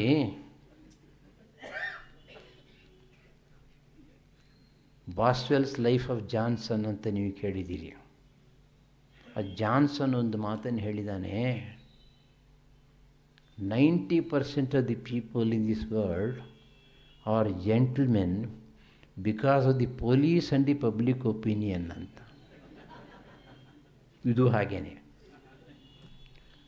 ಕಡೆ ಪಕ್ಷ ಶನಿ ಮಹಾತ್ಮನಿಗಾದರೂ ಹೆದರ್ತಾರಲ್ಲ, ಕೊಂಚ ಮಟ್ಟಿಗಾದರೂ ಪಾಪ ಭೀತಿ ಇರುತ್ತಲ್ಲ. ಆದರೆ ಇವತ್ತೇನಾಗಿದೆ, ಕಮರ್ಷಿಯಲೈಸೇಷನ್ ಆಫ್ ರಿಲಿಜನ್ ಆಗ್ತಾ ಉಂಟು. ಅವ್ರು ಮಾಡ್ತಾರೆ, ಅವನು ಹೊಟ್ಟೆಪಾಡಿಗೋಸ್ಕರ ಅವ್ನು ಮಾಡ್ತಾನೆ. ನೀವು ಅದಕ್ಕೆ ಎನ್ಕರೇಜ್ ಮಾಡಬೇಕು. ಅದಕ್ಕೆ ಒಂದು ವೇಳೆ ಮಾಡಲಿಲ್ಲ ಅಂತ ಇಟ್ಕೊಳ್ಳಿ, ಅದೇನಾಗುತ್ತೆ ನೋಡೇ ಬಿಡೋಣ. ನಿಮಗೆ ನಿಜವಾಗಿಯೂ ಕೂಡ ಹೈಯರ್ ವ್ಯಾಲ್ಯೂಸ್ ಆಫ್ ಲೈಫಲ್ಲಿ ಭಗವಂತನ ಬಗ್ಗೆ, ಆತ್ಮಶಕ್ತಿಯ ಬಗ್ಗೆ, ನಿಮ್ಮ ಒಂದು ಕ್ಯಾರೆಕ್ಟರ್ ಬಗ್ಗೆ, ಶಕ್ತಿಯ ಬಗ್ಗೆ ಒಂದು ಕಾನ್ಫಿಡೆನ್ಸ್, ಶ್ರದ್ಧೆ ಇದ್ದ ಪಕ್ಷದಲ್ಲಿ ಖಂಡಿತವಾಗಿ ನೀವು ಹೆದರಬೇಕಾಗಿಲ್ಲ. ದೀಪಾವಳಿಯಲ್ಲಿ ಸಾಮಾನ್ಯವಾಗಿ ಶೂದ್ರರು ತಮ್ಮ ಮನೆಗಳಲ್ಲಿ ಲಕ್ಷ್ಮಿಯನ್ನು ಸ್ಥಾಪಿಸುವುದಿಲ್ಲ. ಆದರೆ ಅವರ ಭಕ್ತಿ ಮತ್ತು ನಂಬಿಕೆಗೆ ಕೊರತೆ ಇಲ್ಲ. ಮೊನ್ನೆಯ ದೀಪಾವಳಿಯಂದು ತ್ಯಾಗರಾಜನಗರದ ಗಣೇಶ ಮಂದಿರದಲ್ಲಿ ಸಾರ್ವತ್ರಿಕವಾಗಿ ಕೂಡಿಸಿರುವ ಲಕ್ಷ್ಮಿಯ ಪೂಜೆಗಾಗಿ ಬಂದ ಶೂದ್ರ ಭಕ್ತರಿಂದ ಮಂಗಳಾರತಿ ಮಾಡಲು ತಲಾ 50 ರೂಪಾಯಿಗಳಂತೆ ಕಡ್ಡಾಯವಾಗಿ ಅಲ್ಲಿಯ ಪೂಜಾರಿಯು ವಸೂಲಿ ಮಾಡಿರುತ್ತಾರೆ. ಎಲ್ಲ ಭಕ್ತರು 50 ರೂಪಾಯಿಗಳು ನೀಡುವ ಶಕ್ತಿ ಹೊಂದಿರುವುದಿಲ್ಲ. ಶೂದ್ರರಿಂದಲೇ ಹಿಂದೂ ಧರ್ಮ ಉಳಿದಿದೆ ಎಂಬುದನ್ನು ಹಿಂದಿನ ಉಪನ್ಯಾಸಗಳಲ್ಲಿ ವಿದ್ವಾಂಸರು ನೀಡಿರುವ ಸಂದೇಶ ನನ್ನ ಮನಸ್ಸಿನಲ್ಲಿದೆ. ಆದರೆ ಅರ್ಚಕರಿಂದ ಹಿಂದೂ ಧರ್ಮದ ಆಚರಣೆ ವ್ಯಾಪಾರೀಕರಣಗೊಂಡು ಶೂದ್ರರಿಂದ ಧರ್ಮದ ಬಗ್ಗೆ ಜಿಗುಪ್ಸೆಯುಂಟಾಗುತ್ತಿದೆ. ನೋಡಿ, ಇದು ಈ ಸಮಾಜದ ಒಂದು ದೊಡ್ಡ ಪಿಡುಗು. ಇದಕ್ಕೆ ಪೂಜಾರಿ ಸೈಕಾಲಜಿ ಅಂತ ಹೇಳಬೇಕಷ್ಟೇ, ಇನ್ನೇನಿಲ್ಲ. ಅವನು ಹೊಟ್ಟೆ ಹೊರ್ಕೋಬೇಕು, ಅದಕ್ಕೋಸ್ಕರ ಏನು ಬೇಕೋ ಅದನ್ನು ಮಾಡ್ತಾನೆ. God is a means to an end for him ಅಷ್ಟೇ. ನಿಜವಾಗಿರ್ತಕ್ಕಂತಹ ಪೂಜಾರಿ ಯಾರು ಅಂದರೆ ಶ್ರೀರಾಮಕೃಷ್ಣ ಪರಮಹಂಸರು ತೋರಿಸ್ಕೊಟ್ಟಿದ್ದಾರೆ. ಅವರು ಸಾಕ್ಷಾತ್ತಾಗಿ ಜಗನ್ಮಾತೆಯನ್ನು ಕಂಡರು, ಆ ರೀತಿ ಅವರ ಪೂಜೆಯನ್ನು ಮಾಡಿದರು. ಇವತ್ತು ನಮ್ಮ ದೇವಸ್ಥಾನಗಳಲ್ಲಿ ಪೂಜಾದಿ ಕರ್ಮಗಳು ಚೆನ್ನಾಗಿ ನಡೆಯಬೇಕಾದರೆ ಅದು ಒಂದು ಮುಖ್ಯವಾಗಿರ್ತಕ್ಕಂಥ ಅಂಶ. ಅಲ್ಲಿ ಪುರೋಹಿತರಾಗಿರ್ತಕ್ಕಂಥವ್ರಿಗೆ ಒಳ್ಳೆ ಟ್ರೈನಿಂಗ್ ಕೊಡಬೇಕು. ನೀವು ಹಾಗೆ ಬೇರೆ ಬೇರೆ ಕ್ಷೇತ್ರಗಳಲ್ಲಿ ನಾವು ಟ್ರೈನಿಂಗ್ ಕೊಡ್ತೀವೋ ಹಾಗೆ ಪುರೋಹಿತರು ಕೂಡ ಟ್ರೈನಿಂಗ್ ಕೊಡಬೇಕು. ಆಗಮಶಾಸ್ತ್ರಗಳ ಕಾಲೇಜಿನಲ್ಲಿ 10, 12, 15 ವರ್ಷಗಳ ಕಾಲ ಅವರಿಗೆ ಬಹಳ ಚೆನ್ನಾಗಿ ಶಿಕ್ಷಣವನ್ನು ಕೊಟ್ಟು, ಆ ರೀತಿ ಶಿಕ್ಷಣವನ್ನು ಪಡೆದಿರತಕ್ಕಂಥ ಪರಿಶುದ್ಧ ಜೀವನವನ್ನು ನಡೆಸ್ತಕ್ಕಂಥ ಅವ್ರು ಮಾತ್ರ ದೇವಸ್ಥಾನಗಳಲ್ಲಿ ಹಾಕಿದ್ರೆ, ಮತ್ತು ಅವರಿಗೆ ಸಾಮಾನ್ಯವಾಗಿ ಜೀವನಕ್ಕೆ ಕಷ್ಟವಾಗದೇ ಇರತಕ್ಕಂಥ ರೀತಿಯಲ್ಲಿ ಸಂಬಳ ಸಾರಿಗೆ ಇತ್ಯಾದಿಗಳನ್ನು ಕೊಟ್ಟರೆ ಚೆನ್ನಾಗಿ ಕೆಲಸ ಮಾಡೇ ಮಾಡ್ತಾರೆ. ಅವರು ಮಾಡ್ತಾರೆ ಅಂತೇನು ಹೇಳಬೇಕಾಗಿಲ್ಲ. ಯಾಕೆಂದರೆ ಈಗಿನ ಕಾಲದಲ್ಲಿ ತಿಂಗಳಿಗೆ 50,000 70,000 ಸಂಪಾದಿಸ್ತಾ ಇರತಕ್ಕಂಥವ್ರು ಕೂಡ ಎಂಥ ಅಸಹ್ಯವಾದ ಜೀವನ ನಡೆಸ್ತಾ ಇದ್ದಾರೆ ಅಂತ ಗೊತ್ತಾಗುತ್ತೆ. ಆಶೆ ಅಂತ ಇಟ್ಕೊಳ್ಳಿ. ಆದರೆ ಹೇಗೆ ಒಂದು ಪ್ರತಿಯೊಂದು ಕ್ಷೇತ್ರದಲ್ಲೂ ಸ್ಪೆಷಲ್ ಟ್ರೈನಿಂಗ್ ಬೇಕೋ, ಹಾಗೆ ಪುರೋಹಿತರನ್ನು ತಯಾರು ಮಾಡ್ತಕ್ಕಂಥ ಒಂದು ಸಂಸ್ಥೆ ಬೇಕು ನಮಗೆ. ನಾನು ಕೇಳಿರೋ ಮಟ್ಟಿಗೆ ಸಾಮಾನ್ಯವಾಗಿ ತಿರುಪತಿ ದೇವಸ್ಥಾನಗಳಲ್ಲಿ ಅವರ ಆಗಮ ಕಾಲೇಜುಗಳಲ್ಲಿ ಪಾಸ್ ಮಾಡಿರ್ತಕ್ಕಂಥವ್ರು ಮಾತ್ರ ಅಲ್ಲಿ ತಗೋತಾರೆ ಅಂತ. ಅವರ ದೈನಂದಿನ ಜೀವನಕ್ಕೆ ಏನೂ ತೊಂದರೆ ಆಗೋದಿಲ್ಲ. ಇವು ಚರ್ಚ್ಗಳಲ್ಲಿ ನೋಡಿ, ಆ ಫಾದರ್ಸ್ಗೆ ಒಂದು ಸಂಬಳ ಕೊಡ್ತಾರೆ. ಆ ಚರ್ಚಿನ ಇನ್ಕಮ್ನಲ್ಲಿ portion of it goes to him. ಆದ್ದರಿಂದ ಅವ್ರ ಜೀವನಕ್ಕೆ ಏನೂ ಕಷ್ಟ ಆಗೋದಿಲ್ಲ. ಮತ್ತು ಅವರು ಬುದ್ಧಿವಂತರು, ವಿಷಯಗಳನ್ನು ಚೆನ್ನಾಗಿ ತಿಳ್ಕೊಂಡಿರ್ತಾರೆ. ಬಂದ ಭಕ್ತರನ್ನು ಚೆನ್ನಾಗಿ ಅವರು ನೋಡ್ಕೋತಾರೆ. ಆ ರೀತಿ ಟ್ರೈನಿಂಗ್ ಕೊಟ್ಟರೆ ಮಾತ್ರ ಇಂತಹ ಸಮಸ್ಯೆಗಳನ್ನು ನಾವು ಹೋಗಲಾಡಿಸಬಹುದು. ಶೂದ್ರ ಭಕ್ತರಿಂದ ಹಣ ತೆಗೆದು ಅವ್ರು ಯಾರೇ ಹಾಕ್ಕೊಂಡು ಹೋಗಲಿ, ಅವ್ರಿಗೆ ಹಣ ಬೇಕು ಬಂದರು, ಅವ್ರ ಕೈ ತಗೊಂಡ್ರು. ಒಟ್ಟಿನಲ್ಲಿ ನಮ್ಮ ಸಮಾಜಕ್ಕೆ ಬಂದಿರತಕ್ಕಂಥ ಮೆತ್ತಿರ್ತಕ್ಕಂಥ ಕಳಂಕಗಳಲ್ಲಿ ಇದು ಕೂಡ ಒಂದು.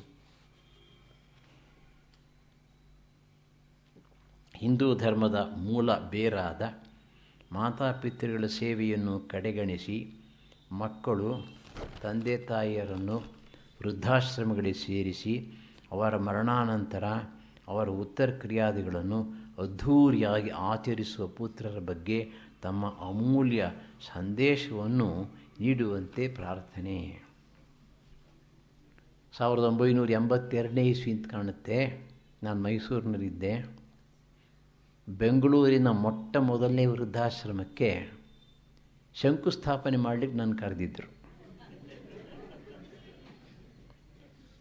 ಇನ್ನೂ ನನಗೆ ವೃದ್ಧಾಶ್ರಮ ಸೇರೋಷ್ಟು ವಯಸ್ಸಾಗಿರಲಿಲ್ಲ ಅಂತ ಇಟ್ಕೊಳ್ಳಿ. ಆಗ ನಾನು ಒಂದು ಮಾತನ್ನು ಹೇಳಿದೆ, ನೋಡಿ ಇದು ನನ್ನ ಹಣೆ ಬರಹ ಅಂತ ಹೇಳಿದೆ ನಾನು. ಯಾಕೆ? ನಮ್ಮ ಜೀವಿತ ಕಾಲದಲ್ಲಿಯೇ ಹಿಂದೂ ಸಮಾಜದಲ್ಲಿ ಒಂದು ವೃದ್ಧಾಶ್ರಮವನ್ನು ನಿರ್ಮಾಣ ಮಾಡತಕ್ಕಂಥ ಸಂಭವ ಬಂದಿದೆಯಲ್ಲ, ಅದಕ್ಕೆ ಫೌಂಡೇಶನ್ ಸ್ಟೋನ್ ನಾನು ಹಾಕಬೇಕೇ ಅಂತ.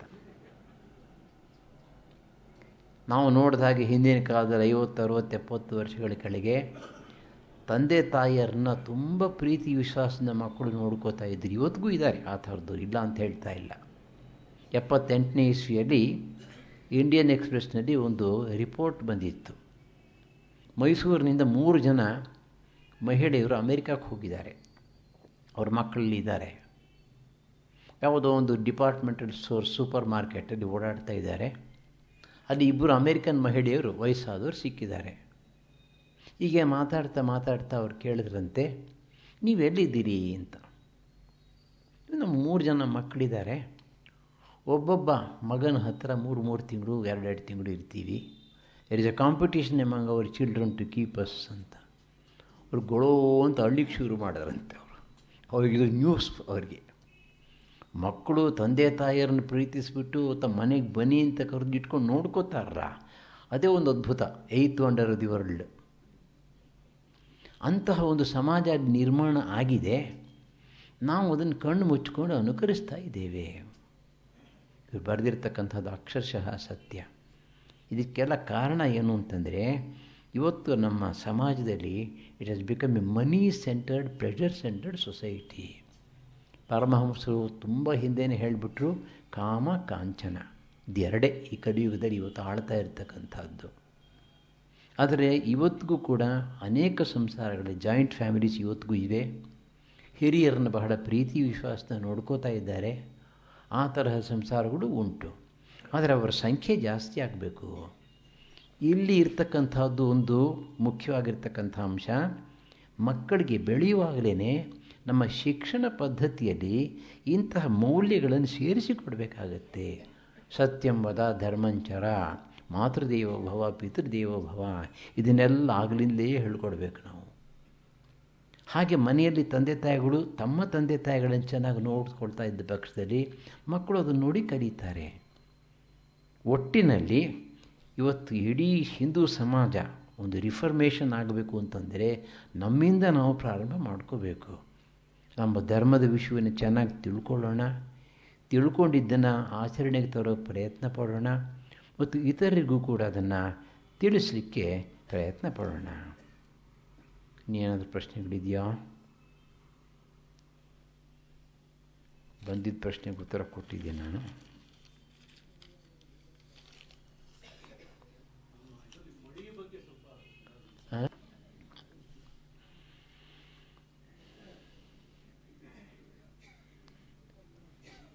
ನಾನು ಚಿಕ್ಕ ಹುಡುಗ ಆಗಿದ್ದಾಗ ನಮ್ಮ ಮನೆಯೊಳಗೊಬ್ಬ ಅಜ್ಜಿ ಇದ್ದರು. ನಮಗೆಲ್ಲ ಏನು ಅಂತಂದರೆ ತುಂಬ ಮಡಿ ಮಾಡೋರು ಅಜ್ಜಿ. ನಾವು ಏನಾದರೂ ಮಾಡಿ ಅವ್ರನ್ನ ಮುಟ್ಬಿಡಬೇಕು ಅಂತ ನಾವು ಮನೆಯೊಳಗೆ ಜೂಟಾಟ. ನಾವು ಅಜ್ಜಿನ ಮುಟ್ಟಬೇಕು ಅಂತ ಅಜ್ಜಿ ಓಡೋದು. ಕೊನೆಗೆ ಪಾಪ ಓಡಿ ಸುಸ್ತಾಗಿ ಸಿಕ್ಕಾಕೊಂಡ್ಬಿಟ್ರು. ಒಂದು ಮಾತು ಹೇಳಿದ್ರು ಅವರು, ಮಗು ನೀನು ನನ್ನನ್ನು ಬೇಕಾದರೆ ಮುಟ್ಟು, ನನ್ನ ಬಟ್ಟೆ ಮುಟ್ಟಬೇಡ ಅಂತ. ಇಲ್ಲಿ. ಆದರೆ ಆಗಿನ ಆ ಸಮಾಜವನ್ನು ಸ್ವಲ್ಪ ನಾವು ಯೋಚನೆ ಮಾಡ್ಕೋಬೇಕು. ಒಬ್ಬ ಮಹಿಳೆ ಬಾಲವಿಧವೆ ಆಗಿರ್ತಕ್ಕಂಥವರು ಯಾವ ಜೀವೂ ಕೂಡ ಯಾರದ್ದೋ ಮನೆಯೊಳಗೆ ಕೂಲಿ ನಾರಿ ಮಾಡಬೇಕಾದಂಥ ಸಂದರ್ಭದಲ್ಲಿ ನಮ್ಮ ಸಮಾಜ ಎಷ್ಟು ಘೋರವಾಗಿ ವರ್ತಿಸ್ತಾ ಇತ್ತು ಅನ್ನೋದಕ್ಕೆ ಒಂದು ದೃಷ್ಟಾಂತ. ಇದರಲ್ಲಿ ಅವರು they use to find their protection. ಈ ಮಡಿಗೆ ಅರ್ಥ ಇಲ್ಲ ಅಂತಲ್ಲ, ಅರ್ಥ ಇದೆ. ನಾವು ಸಾಮಾನ್ಯವಾಗಿ ಧಾರ್ಮಿಕ ಕ್ರಿಯೆಗಳನ್ನು ಮಾಡಬೇಕಾದ ಸಂದರ್ಭದಲ್ಲಿ ಪರಿಸರ ಚೆನ್ನಾಗಿರಬೇಕು. ಸ್ನಾನ ಮಾಡಬೇಕು, ಶುದ್ಧವಾಗಿರ್ತಕ್ಕಂಥ ಬಟ್ಟೆ ಉಟ್ಕೋಬೇಕು, ಅಲ್ಲಿ ಉಪಯೋಗಿಸ್ತಕ್ಕಂತಹ ವಸ್ತುಗಳನ್ನು ಶುದ್ಧವಾಗಿ ಇಟ್ಕೋಬೇಕು. ಆ ಸಂದರ್ಭದಲ್ಲಿ ಬೇರೆ ವಸ್ತುಗಳ ಸಂಪರ್ಕ ಆಗದೇ ಇರೋ ಹಾಗೆ ನೋಡ್ಕೋಬೇಕು. ಎಲ್ಲಕ್ಕಿಂತಲೂ ಹೆಚ್ಚಾಗಿ ಮನಸ್ಸಿನಲ್ಲಿ ಹೆಚ್ಚು ಒಳ್ಳೆಯ ಯೋಚನೆ ಭಾವನೆ ಬರೋ ಹಾಗಿರಬೇಕು. ಅಷ್ಟರ ಮಟ್ಟಿಗೆ ಅದು ಒಳ್ಳೆಯದು. ಆದರೆ ಇದನ್ನೇ ಅತಿಯಾಗಿ ಆಚರಿಸ್ತಕ್ಕಂಥದ್ದು ಒಳ್ಳೆಯದಲ್ಲ. ಆದ್ದರಿಂದ ಸ್ವಾಮಿ ವಿವೇಕಾನಂದರು ನಮ್ಮ ಹಿಂದೂ ಧರ್ಮವನ್ನು ಕಿಚನ್ ಪಾಟ್ ರಿಲಿಜನ್ ಅಂತ ಹೇಳ್ತಾಯಿದ್ರು, ಡೋಂಟ್ ಟಚಿಸಮ್ ಅಂತ ಹೇಳ್ತಾಯಿದ್ರು. ಆದರೆ ಹಿಂದಿನ ಕಾಲದಲ್ಲಿ ಇದಕ್ಕೂ ಕೂಡ ಒಂದು ರೀತಿಯ ಪರಿಹಾರವನ್ನು ಸೂಚಿಸಿದ್ದಾರೆ. ದೇವಸ್ಥಾನಕ್ಕೆ ಹೋಗಿ ಬಂದಾಗ ರಥೋತ್ಸವಾದಿಗಳ ಸಮಯದಲ್ಲಿ ಈ ಮಡಿ ಇತ್ಯಾದಿಗಳನ್ನು ಮಾಡಬೇಕಾಗಿಲ್ಲ. ಯಾಕೆ ಅಂತಂದರೆ ಭಗವಂತನ ಸಾನ್ನಿಧ್ಯದಲ್ಲಿ ಎಲ್ಲರೂ ಸೇರಿರೋದರಿಂದ ಭಗವಂತನ ಒಂದು ಸಾನ್ನಿಧ್ಯ ನಿಮ್ಮನ್ನೆಲ್ಲ ಸಂಪೂರ್ಣವಾಗಿ ಪರಿಶುದ್ಧವಾಗಿ ಮಾಡುತ್ತೆ ಅಂತಂದ್ಬಿಟ್ಟು. ಆದ್ದರಿಂದ ಮಡಿಗೆ ಒಂದು ದೃಷ್ಟಿಯಿಂದ ನೋಡಿದಾಗ ಸ್ಥಾನ ಉಂಟು ಆಧ್ಯಾತ್ಮಿಕ ಸಾಧನೆ ದೃಷ್ಟಿಯಿಂದ. ಆದರೆ ಅದನ್ನೇ ಹೆಚ್ಚಾಗಿ ಮಾಡಿ ಅಧ್ಯಾತ್ಮವನ್ನು ಕಡೆಗಣಿಸಿ ಮಡಿಯನ್ನು ಹೆಚ್ಚು ಮಾಡಬಾರ್ದಷ್ಟೇ.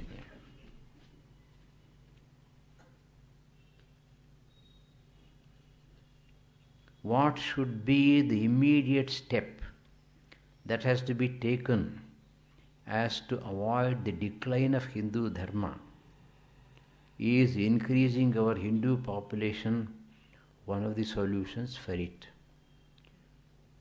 ನೋಡಿ, Hindu Dharma has not declined. It is the Hindu society which has declined. Hindu ಧರ್ಮ ನಾನಾಗಲೇ ಹೇಳಿದಾಗೆ ಶಾಶ್ವತವಾಗಿರ್ತಕ್ಕಂಥ ಧರ್ಮ, ಅದು ಸನಾತನ ಧರ್ಮ. ಸತ್ಯಂ ವದ ಧರ್ಮಂಚರ ಮಾತೃದೇವೋ ಭವ ಪಿತೃದೇವೋ ಭವ ನಮೇ ಭಕ್ತ ಪ್ರಣಶ್ಯತಿ, ಸದಾಕಾಲೂ ಸತ್ಯವಾಗಿರ್ತಕ್ಕಂಥದ್ದು. ಆದರೆ ನಾವು ಮೊದಲನೇದಾಗಿ ಈ ಸತ್ಯಗಳನ್ನು ಅರ್ಥ ಮಾಡ್ಕೊಂಡಿದ್ದೀವ. ಎರಡನೆಯದಾಗಿ ನಾವು ಅವುಗಳನ್ನು ನಮ್ಮ ಜೀವನದಲ್ಲಿ ಆಚರಣೆಗೆ ತರ್ತಾ ಇದ್ದೀವ. ಒಳಗಡೆಯಿಂದ ನಂಬಿ ಅದನ್ನು ಶ್ರದ್ಧೆಯಿಂದ ಮಾಡ್ತಾ ಇದ್ದೀವ. ಹಾಗೆ ಮಾಡ್ತಾ ಇದ್ದ ಪಕ್ಷದಲ್ಲಿ ಈ ರೀತಿ ಗತಿ ಯಾಕಾಗಬೇಕು? ಮನೆಗೆ ಟೆಲಿಫೋನ್ ಬರುತ್ತೆ, ಮಗು ತಗೊಳ್ಳುತ್ತೆ ಟೆಲಿಫೋನನ್ನು. ಸರಿ, ಏನಪ್ಪ ನಿಮ್ಮ ಅಪ್ಪ ಮನೇಲಿದ್ದಾರೇನಪ್ಪ ಅಂತ ಕೇಳ್ತಾನೆ. ಯಾರೋ ಅದು ಮಾತಾಡೋದು, ಹೇಳೋ ಅವ್ರು ಚಂದ್ರಶೇಖರ್ ಏನು ಅಂತೆ. ಚಂದ್ರಶೇಖರ್ ಏನವ್ರನ್ನ ನಾನು ಮನೇಲಿಲ್ಲ ಅಂತ ಹೇಳೋ. ನಮ್ಮ ಅಪ್ಪ ಹೇಳ್ತಾರೆ ಅವ್ರು ಮನೇಲಿಲ್ವ ಅಂತೆ. ಇದು ನಮ್ಮ ಕೊರವಂಜಿ ಜೋಕು ಅಂತ ಇಟ್ಕೊಳ್ಳಿ ಇವೆಲ್ಲ. ಆದರೆ ಇವತ್ತು ನಡೀತಾ ಇದೆ ಇದನ್ನು. ಅಂದರೆ ನಾವೇನೇ ನಮ್ಮ ಮಕ್ಕಳಿಗೆ ಒಳ್ಳೆ ಟ್ರೈನಿಂಗ್ ಕೊಡ್ತಾ ಇದ್ದೇವೆ. ನಿಜವಾಗಿಯೂ ಕೂಡ ಆಧ್ಯಾತ್ಮಿಕ ಜೀವನದಲ್ಲಿ ಆಸ್ಥೆ ಇದ್ದ ಪಕ್ಷದಲ್ಲಿ, ಇವುಗಳಲ್ಲಿ ನಂಬಿಕೆ ಶ್ರದ್ಧೆ ಇದ್ದ ಪಕ್ಷದಲ್ಲಿ ನಾವು ಅದನ್ನು ಜೀವನದಲ್ಲಿ ಆಚರಣೆಗೆ ತರ್ತೇವೆ, ಮಕ್ಕಳಿಗೆ ಹೇಳ್ಕೊಡ್ತೇವೆ, ಅದನ್ನು ಇತರಿಗೂ ಕೂಡ ಅದನ್ನು ತೋರಿಸಿಕೊಡ್ತೇವೆ. ಇದು ಧರ್ಮದ ದೃಷ್ಟಿಯಿಂದ ಹೇಳಿರ್ತಕ್ಕಂಥ ಮಾತು. ಇನ್ನು ಸಾಮಾಜಿಕ ದೃಷ್ಟಿಯಿಂದ ಹೇಳಬೇಕಾದ್ರೆ ಈಗಾಗಲೇ ನಾನು ನಿನ್ನೆ ಕೂಡ ಹೇಳಿದ ಹಾಗೆ ಬೇಕಾದಷ್ಟು ತೊಂದರೆಗಳನ್ನು ನಾವು ಎದುರಿಸ್ತಾ ಇದ್ದೇವೆ. ಉದಾಹರಣೆಗೆ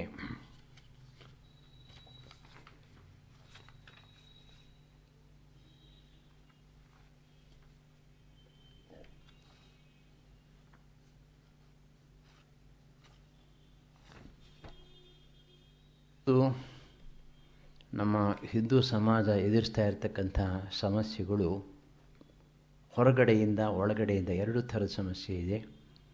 ಹೊರಗಡೆಯಿಂದ ಎದುರಿಸ್ತಾ ಇರತಕ್ಕಂತಹ ಸಮಸ್ಯೆಗಳಲ್ಲಿ ಒಂದು ಮುಸ್ಲಿಂ ಫ್ಯಾನೆಟಿಸಿಸಮ್, ಯಾವ ಸಂದೇಹವೂ ಇಲ್ಲ ಅದರೊಳಗೆ. ಪಾರ್ಲಿಮೆಂಟಿಗೆ ಬೆಂಕಿ ಇಟ್ಟು ಅವ್ರನ್ನ ಬೀಳಿ ಅಂತ ಹೇಳ್ತಾ ಇದ್ದಾರೆ. ನಾನು ಸೊಲ್ಯೂಷನ್ ಬೆಸ್ಟು, ಜೈಲಿಂದ ಬಿಟ್ಬಿಡಿ, ಸಿಲ್ವರ್ ರಥದಲ್ಲಿ ಕುಳ್ಳಿರಿಸ್ಬಿಟ್ಟು ಪಾಕಿಸ್ತಾನ ಕರ್ಕೊಂಡೋಗಿ ಬಿಟ್ಬಿಡಿ, ಆಮೇಲಿಂದ ಬೇಕಾದ್ರೆ ಮಂಗಳಾರತಿ ಕೂಡ ಮಾಡಿ, ಯಾರು ಬೇಡ ಅನ್ನಲ್ಲ.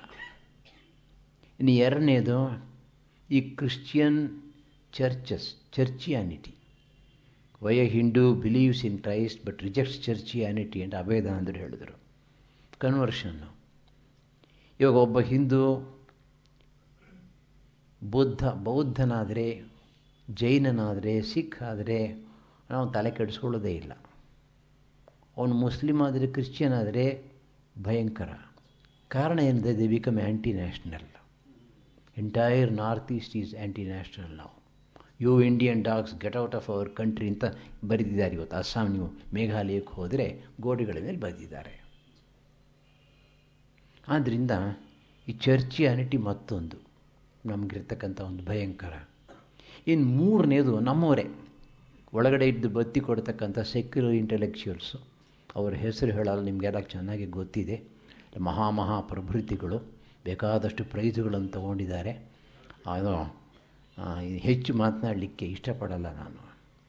ಅವರೇನು ಮಾಡ್ತಾಯಿದ್ದಾರೆ ಅಂತಂದರೆ, ಒಳಗಡೆ ಇಟ್ಕೊಂಡು ಅಂತಃಶತ್ರುಗಳು ನಮ್ಮ ಸಮಾಜವನ್ನು ಹಾಳು ಮಾಡಲಿಕ್ಕೆ ಪ್ರಯತ್ನ ಪಡ್ತಾಯಿದ್ದಾರೆ. ಅವ್ರಿಗೆ ಬೇರೆಯವ್ರ ವಿಷಯವಾಗಿ ಮಾತನಾಡಲಿಕ್ಕೆ ದಮ್ಮಿಲ್ಲ. ಅಂಥದ್ದೇನಾದ್ರು ಒಂದು ಸಂದರ್ಭ ಬಂದರೆ ಅವ್ರು ಬೂಟ್ಸ್ಬೇಕಾದ್ರೆ ನೆಕ್ತಾರೆ. ನಾನು ಬೇಕಂತ ಕೆಟ್ಟ ಭಾಷೆ ಉಪಯೋಗಿಸ್ತಾ ಇದ್ದೀನಿ, because I feel very strongly about it. ಇನ್ನು ನಾಲ್ಕನೇದು ನಾವೇ ಬೈಕೋಬೇಕು. ಉದ್ಧರೇತಾತ್ಮನ ಆತ್ಮಾನಂ.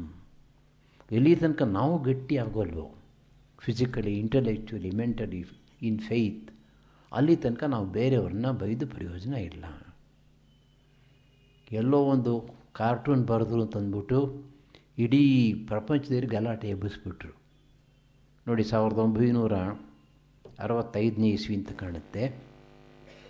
ಉತ್ತರ ಪ್ರದೇಶದಲ್ಲಿ ಕೆ ಮುನ್ಷಿಯವರು ಗವರ್ನರ್ ಆಗಿದ್ದರು. 20,000 ಜನ ಅವರ ಗವರ್ನರ್ ಮನೆಯನ್ನು ಮುತ್ತಿದ್ದಾರೆ. ಏನು ಕಾರಣ ಅಂತಂದರೆ, ರಿಲಿಜಿಯಸ್ ಲೀಡರ್ಸ್ ಅಂತ ಒಂದು ಪುಸ್ತಕನ ಭಾರತೀಯ ವಿದ್ಯಾಭವನ್ ಪಬ್ಲಿಷ್ ಮಾಡಿದ್ರು. ಅದನ್ನು ಥಾಮಸ್ ಆ್ಯಂಡ್ ಥಾಮಸ್ ಅಂತ ಇಬ್ಬರು ಆಥರ್ಸು ಬರೆದಿದ್ದು. ಅದರಲ್ಲಿ ಪ್ರಾಫೆಟ್ ಮೊಹಮ್ಮದರ ಬಗ್ಗೆ ಒಂದು ಪ್ಯಾರಾ ಇತ್ತು, ವೆರಿ ಹೈಲಿ ಅಬ್ಜೆಕ್ಷನಬಲ್ ಪ್ಯಾರಾ. ಇಂಗ್ಲೀಷಿನ ಪುಸ್ತಕ. ಅದನ್ನು ಯಾರೋ ಓದ್ಬಿಟ್ಟು ಗಲಾಟೆ ಎಬ್ಸಿದ್ದಾನೆ. ತಕ್ಷಣ ವಿತಿನ್ 2 days 3 days 20,000 ಜನ ಮುತ್ತಿಗೆ ಹಾಕಿ ಗವರ್ನರ್ ಮನೇನ ಮುನ್ಷಿ ಆಚೆ ಬಂದು ಅಪಾಲಜಿ ಮಾಡ್ಕೋಬೇಕಾಯಿತು. ಆಮೇಲೆ ಭಾರತೀಯ ವಿದ್ಯಾಭವನ್ ಪೂರ್ತ ಪುಸ್ತಕಗಳನ್ನು ವಾಪಸ್ ತೊಗೊಂಡ್ಬಿಟ್ರು. ಆ ಚಾಪ್ಟರನ್ನು ತೆಗೆದುಬಿಟ್ಟು, ಪೇಜಸ್ಸನ್ನು ತೆಗೆದುಬಿಟ್ಟು ಮತ್ತೆ ರೀಪಬ್ಲಿಷ್ ಮಾಡಿದ್ರು. Second part of the story ಕೇಳಿ.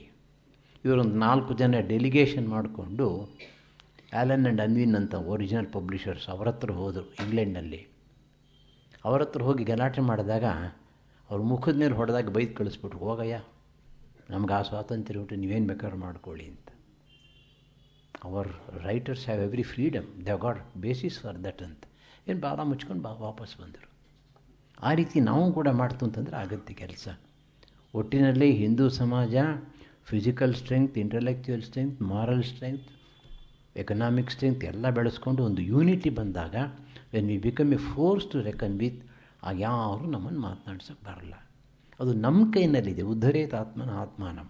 ನಮ್ಮ ಪೊಲಿಟಿಕಲ್ ಲೀಡರ್ಸ್ನ ನಂಬಿ ಪ್ರಯೋಜನ ಇಲ್ಲ. ಮುಂದಿನ ಜನ್ಮದಲ್ಲಿ ನಾನು ಮುಸಲ್ಮಾನ ಆಗಬೇಕು ಅಂತ ಒಬ್ಬರು ಹೇಳ್ತಾರೆ, ಅದ್ರ ಮುಂದಿನ ಜನ್ಮದಲ್ಲಿ ಕ್ರೈಸ್ತ ಆಗಬೇಕು ಅಂತಂತಾರೆ, ಹಿಂದಿನ ಜನ್ಮದಲ್ಲಿ ಇನ್ನೇನೋ ಆಗಿಬಿಟ್ಟಲ್ಲ ಅನ್ನೋದಂತ ತಲೆಗೆ ಚಚ್ಕೊಳ್ಳೋರು ಇದ್ದಾರೆ. ಇಂಥ ಲೀಡರ್ಸ್ನ ಇಟ್ಕೊಂಡು ನೀವೇನು ಮಾಡ್ತೀರಿ ನೀವು? ಆದ್ದರಿಂದ there is no use thinking about other people, let us think about ourselves. What is it that you and I can do under these circumstances?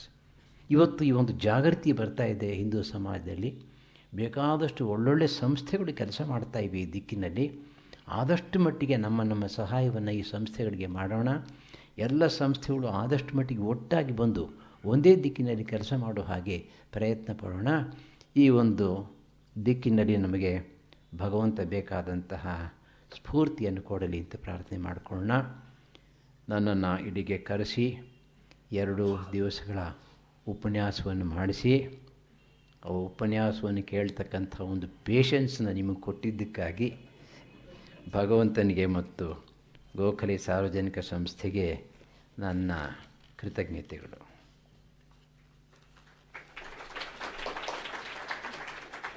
ಇರುವ ಬಂಧುಗಳಲ್ಲಿ ಅನೇಕರು ನಿನ್ನೆ ಮತ್ತು ಇವತ್ತು ವ್ಯಕ್ತ ಮಾಡಿದ ಅಭಿಪ್ರಾಯ, ಇಷ್ಟು ಒಳ್ಳೆಯ ಕಾರ್ಯಕ್ರಮ 2 ದಿವಸಗಳೇ ಮುಗಿದು ಹೋಗ್ತಾ ಇದೆಯಲ್ಲ ಅಂತ. ಇದು ಎಲ್ಲರ ಅಭಿಪ್ರಾಯನೂ ಆಗಿದೆ. ಅನೇಕ ಜನ ಸಹೃದಯರು ಅದನ್ನು ಹೇಳಿದ್ದಾರೆ. ಉಳಿದವರ ಅಭಿಪ್ರಾಯ ಕೂಡ ಅದೇ ಅನ್ನುವ ಬಗ್ಗೆ ಸಂಶಯ ಇಲ್ಲ. ಹಾಗನ್ನಿಸೋದು ಸಹಜ. ನಮ್ಮ ಸಂಸ್ಕೃತಿಯನ್ನು ಹೊರಗಿನ ಆಘಾತಗಳಿಂದ ರಕ್ಷಿಸಿಕೊಳ್ಳೋದರ ಅಗತ್ಯವನ್ನು ಪೂಜ್ಯ ಸ್ವಾಮೀಜಿಯವರು ಒತ್ತಿ ಹೇಳಿದ್ದಾರೆ. ನಮ್ಮ ಸಂಸ್ಕೃತಿಯೊಡನೆ ನಮಗೆ ತಾದಾತ್ಮ್ಯ ಉಂಟಾಗಬೇಕು. ಅಂಥ ಅಭಿಮಾನ ನಮ್ಮಲ್ಲಿ ಬೆಳೀಬೇಕಾದ್ರೆ ಮೌಲಿಕ ಸಾಹಿತ್ಯ ಓದಬೇಕು, ಇಂಥ ಸಂತರ ವಾಣಿಗೆ ಕಿವಿ ಕೊಡಬೇಕು. ಸರಿಯಾದ ಅರಿವು ಇಲ್ಲದೆ ಅಭಿಮಾನ ನಮ್ಮಲ್ಲಿ ಗಟ್ಟಿ ಆಗಲಾರದು. ಅರಿವನ್ನು ಪಡೆದು ನಾವು ಉಳಿಸಿದರೆ ಮಾತ್ರ ನಮ್ಮ ಸಂಸ್ಕೃತಿ ಉಳಿಯುತ್ತೆ.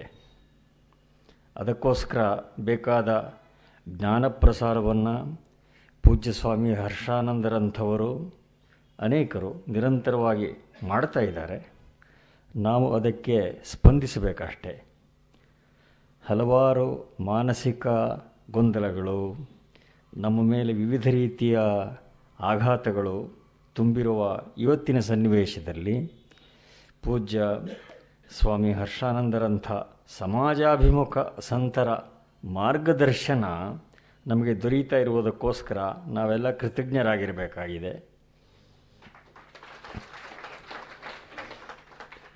ಮುಖ್ಯ ಸಂಗತಿ ಅಂತ ಹೇಳಿದ್ರೆ, ಇವತ್ತು ನಮ್ಮ ಸಂಸ್ಕೃತಿಯ ಸ್ವರೂಪವನ್ನು ಜನಸಾಮಾನ್ಯರಿಗೆ ಅವರಿಗೆ ಗ್ರಾಹ್ಯವಾಗುವ ರೀತಿಯಲ್ಲಿ ತಿಳಿಸಬೇಕಾಗಿದೆ. ಇದು ಕಾಲದ ಕರೆ ಆಗಿದೆ. ಈ ಅಗತ್ಯವನ್ನು ಪೂರೈಸುವುದಕ್ಕಾಗಿಯೇ ಸ್ವಾಮಿ ಹರ್ಷಾನಂದರಂಥವರು ಅಗಾಧವಾಗಿ ಶ್ರಮ ಪಡ್ತಾ ಇದ್ದಾರೆ. ಅನೇಕ ದಶಕಗಳಿಂದ ಶ್ರಮ ಪಡ್ತಾ ಇದ್ದಾರೆ. ಅವರ ಸತತ ಭಾಷಣಗಳ ಮತ್ತು 10 ಪುಸ್ತಕಗಳ ಬೋಧೆಯನ್ನು, ಸಂದೇಶವನ್ನು ನಾವೆಲ್ಲ ಮೈಗೂಡಿಸಿಕೊಳ್ಳೋಣ. ಇದಕ್ಕೆ ಬೇಕಾದ ಕ್ಷಮತೆ ನಮ್ಮಲ್ಲಿ ಬೆಳೆಯಲಿ ಅಂತ ಹಾರೈಸ್ತೇನೆ. ಈ 2 ದಿವಸಗಳ ಕಾರ್ಯಕ್ರಮವನ್ನು ಶ್ರೀಮಾನ್ ಪತ್ತಿ ಆದಿನಾರಾಯಣಯ್ಯ ರಾಮಲಕ್ಷ್ಮಮ್ಮ ಅವರ ಹೆಸರಿನಲ್ಲಿ ಪತ್ತಿ ಶ್ರೀಧರ್ ಕುಟುಂಬದವರು ಪ್ರಾಯೋಜನೆ ಮಾಡಿದ್ದಾರೆ. ಆ ಕುಟುಂಬ ಪರಿವಾರದವರಿಗೆ ತಮ್ಮೆಲ್ಲರ ಪರವಾಗಿ, ಗೋಖಲೆ ಸಂಸ್ಥೆಯ ಪರವಾಗಿ ಕೃತಜ್ಞತೆಯನ್ನು ಅರ್ಪಿಸ್ತೇನೆ.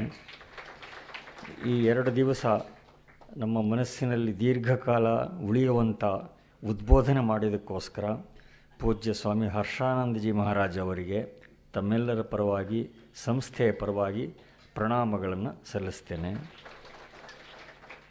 ಈಗ ಪ್ರಾಯೋಜಕರಾದ ಪತ್ತಿ ಶ್ರೀಧರ್ ಅವರು ದಯವಿಟ್ಟು ಬಂದು ಸ್ವಾಮಿಗಳಿಗೆ ಗೌರವಾರ್ಪಣೆ ಮಾಡಬೇಕು ಅಂತ ಪ್ರಾರ್ಥನೆ ಮಾಡ್ತೀನಿ.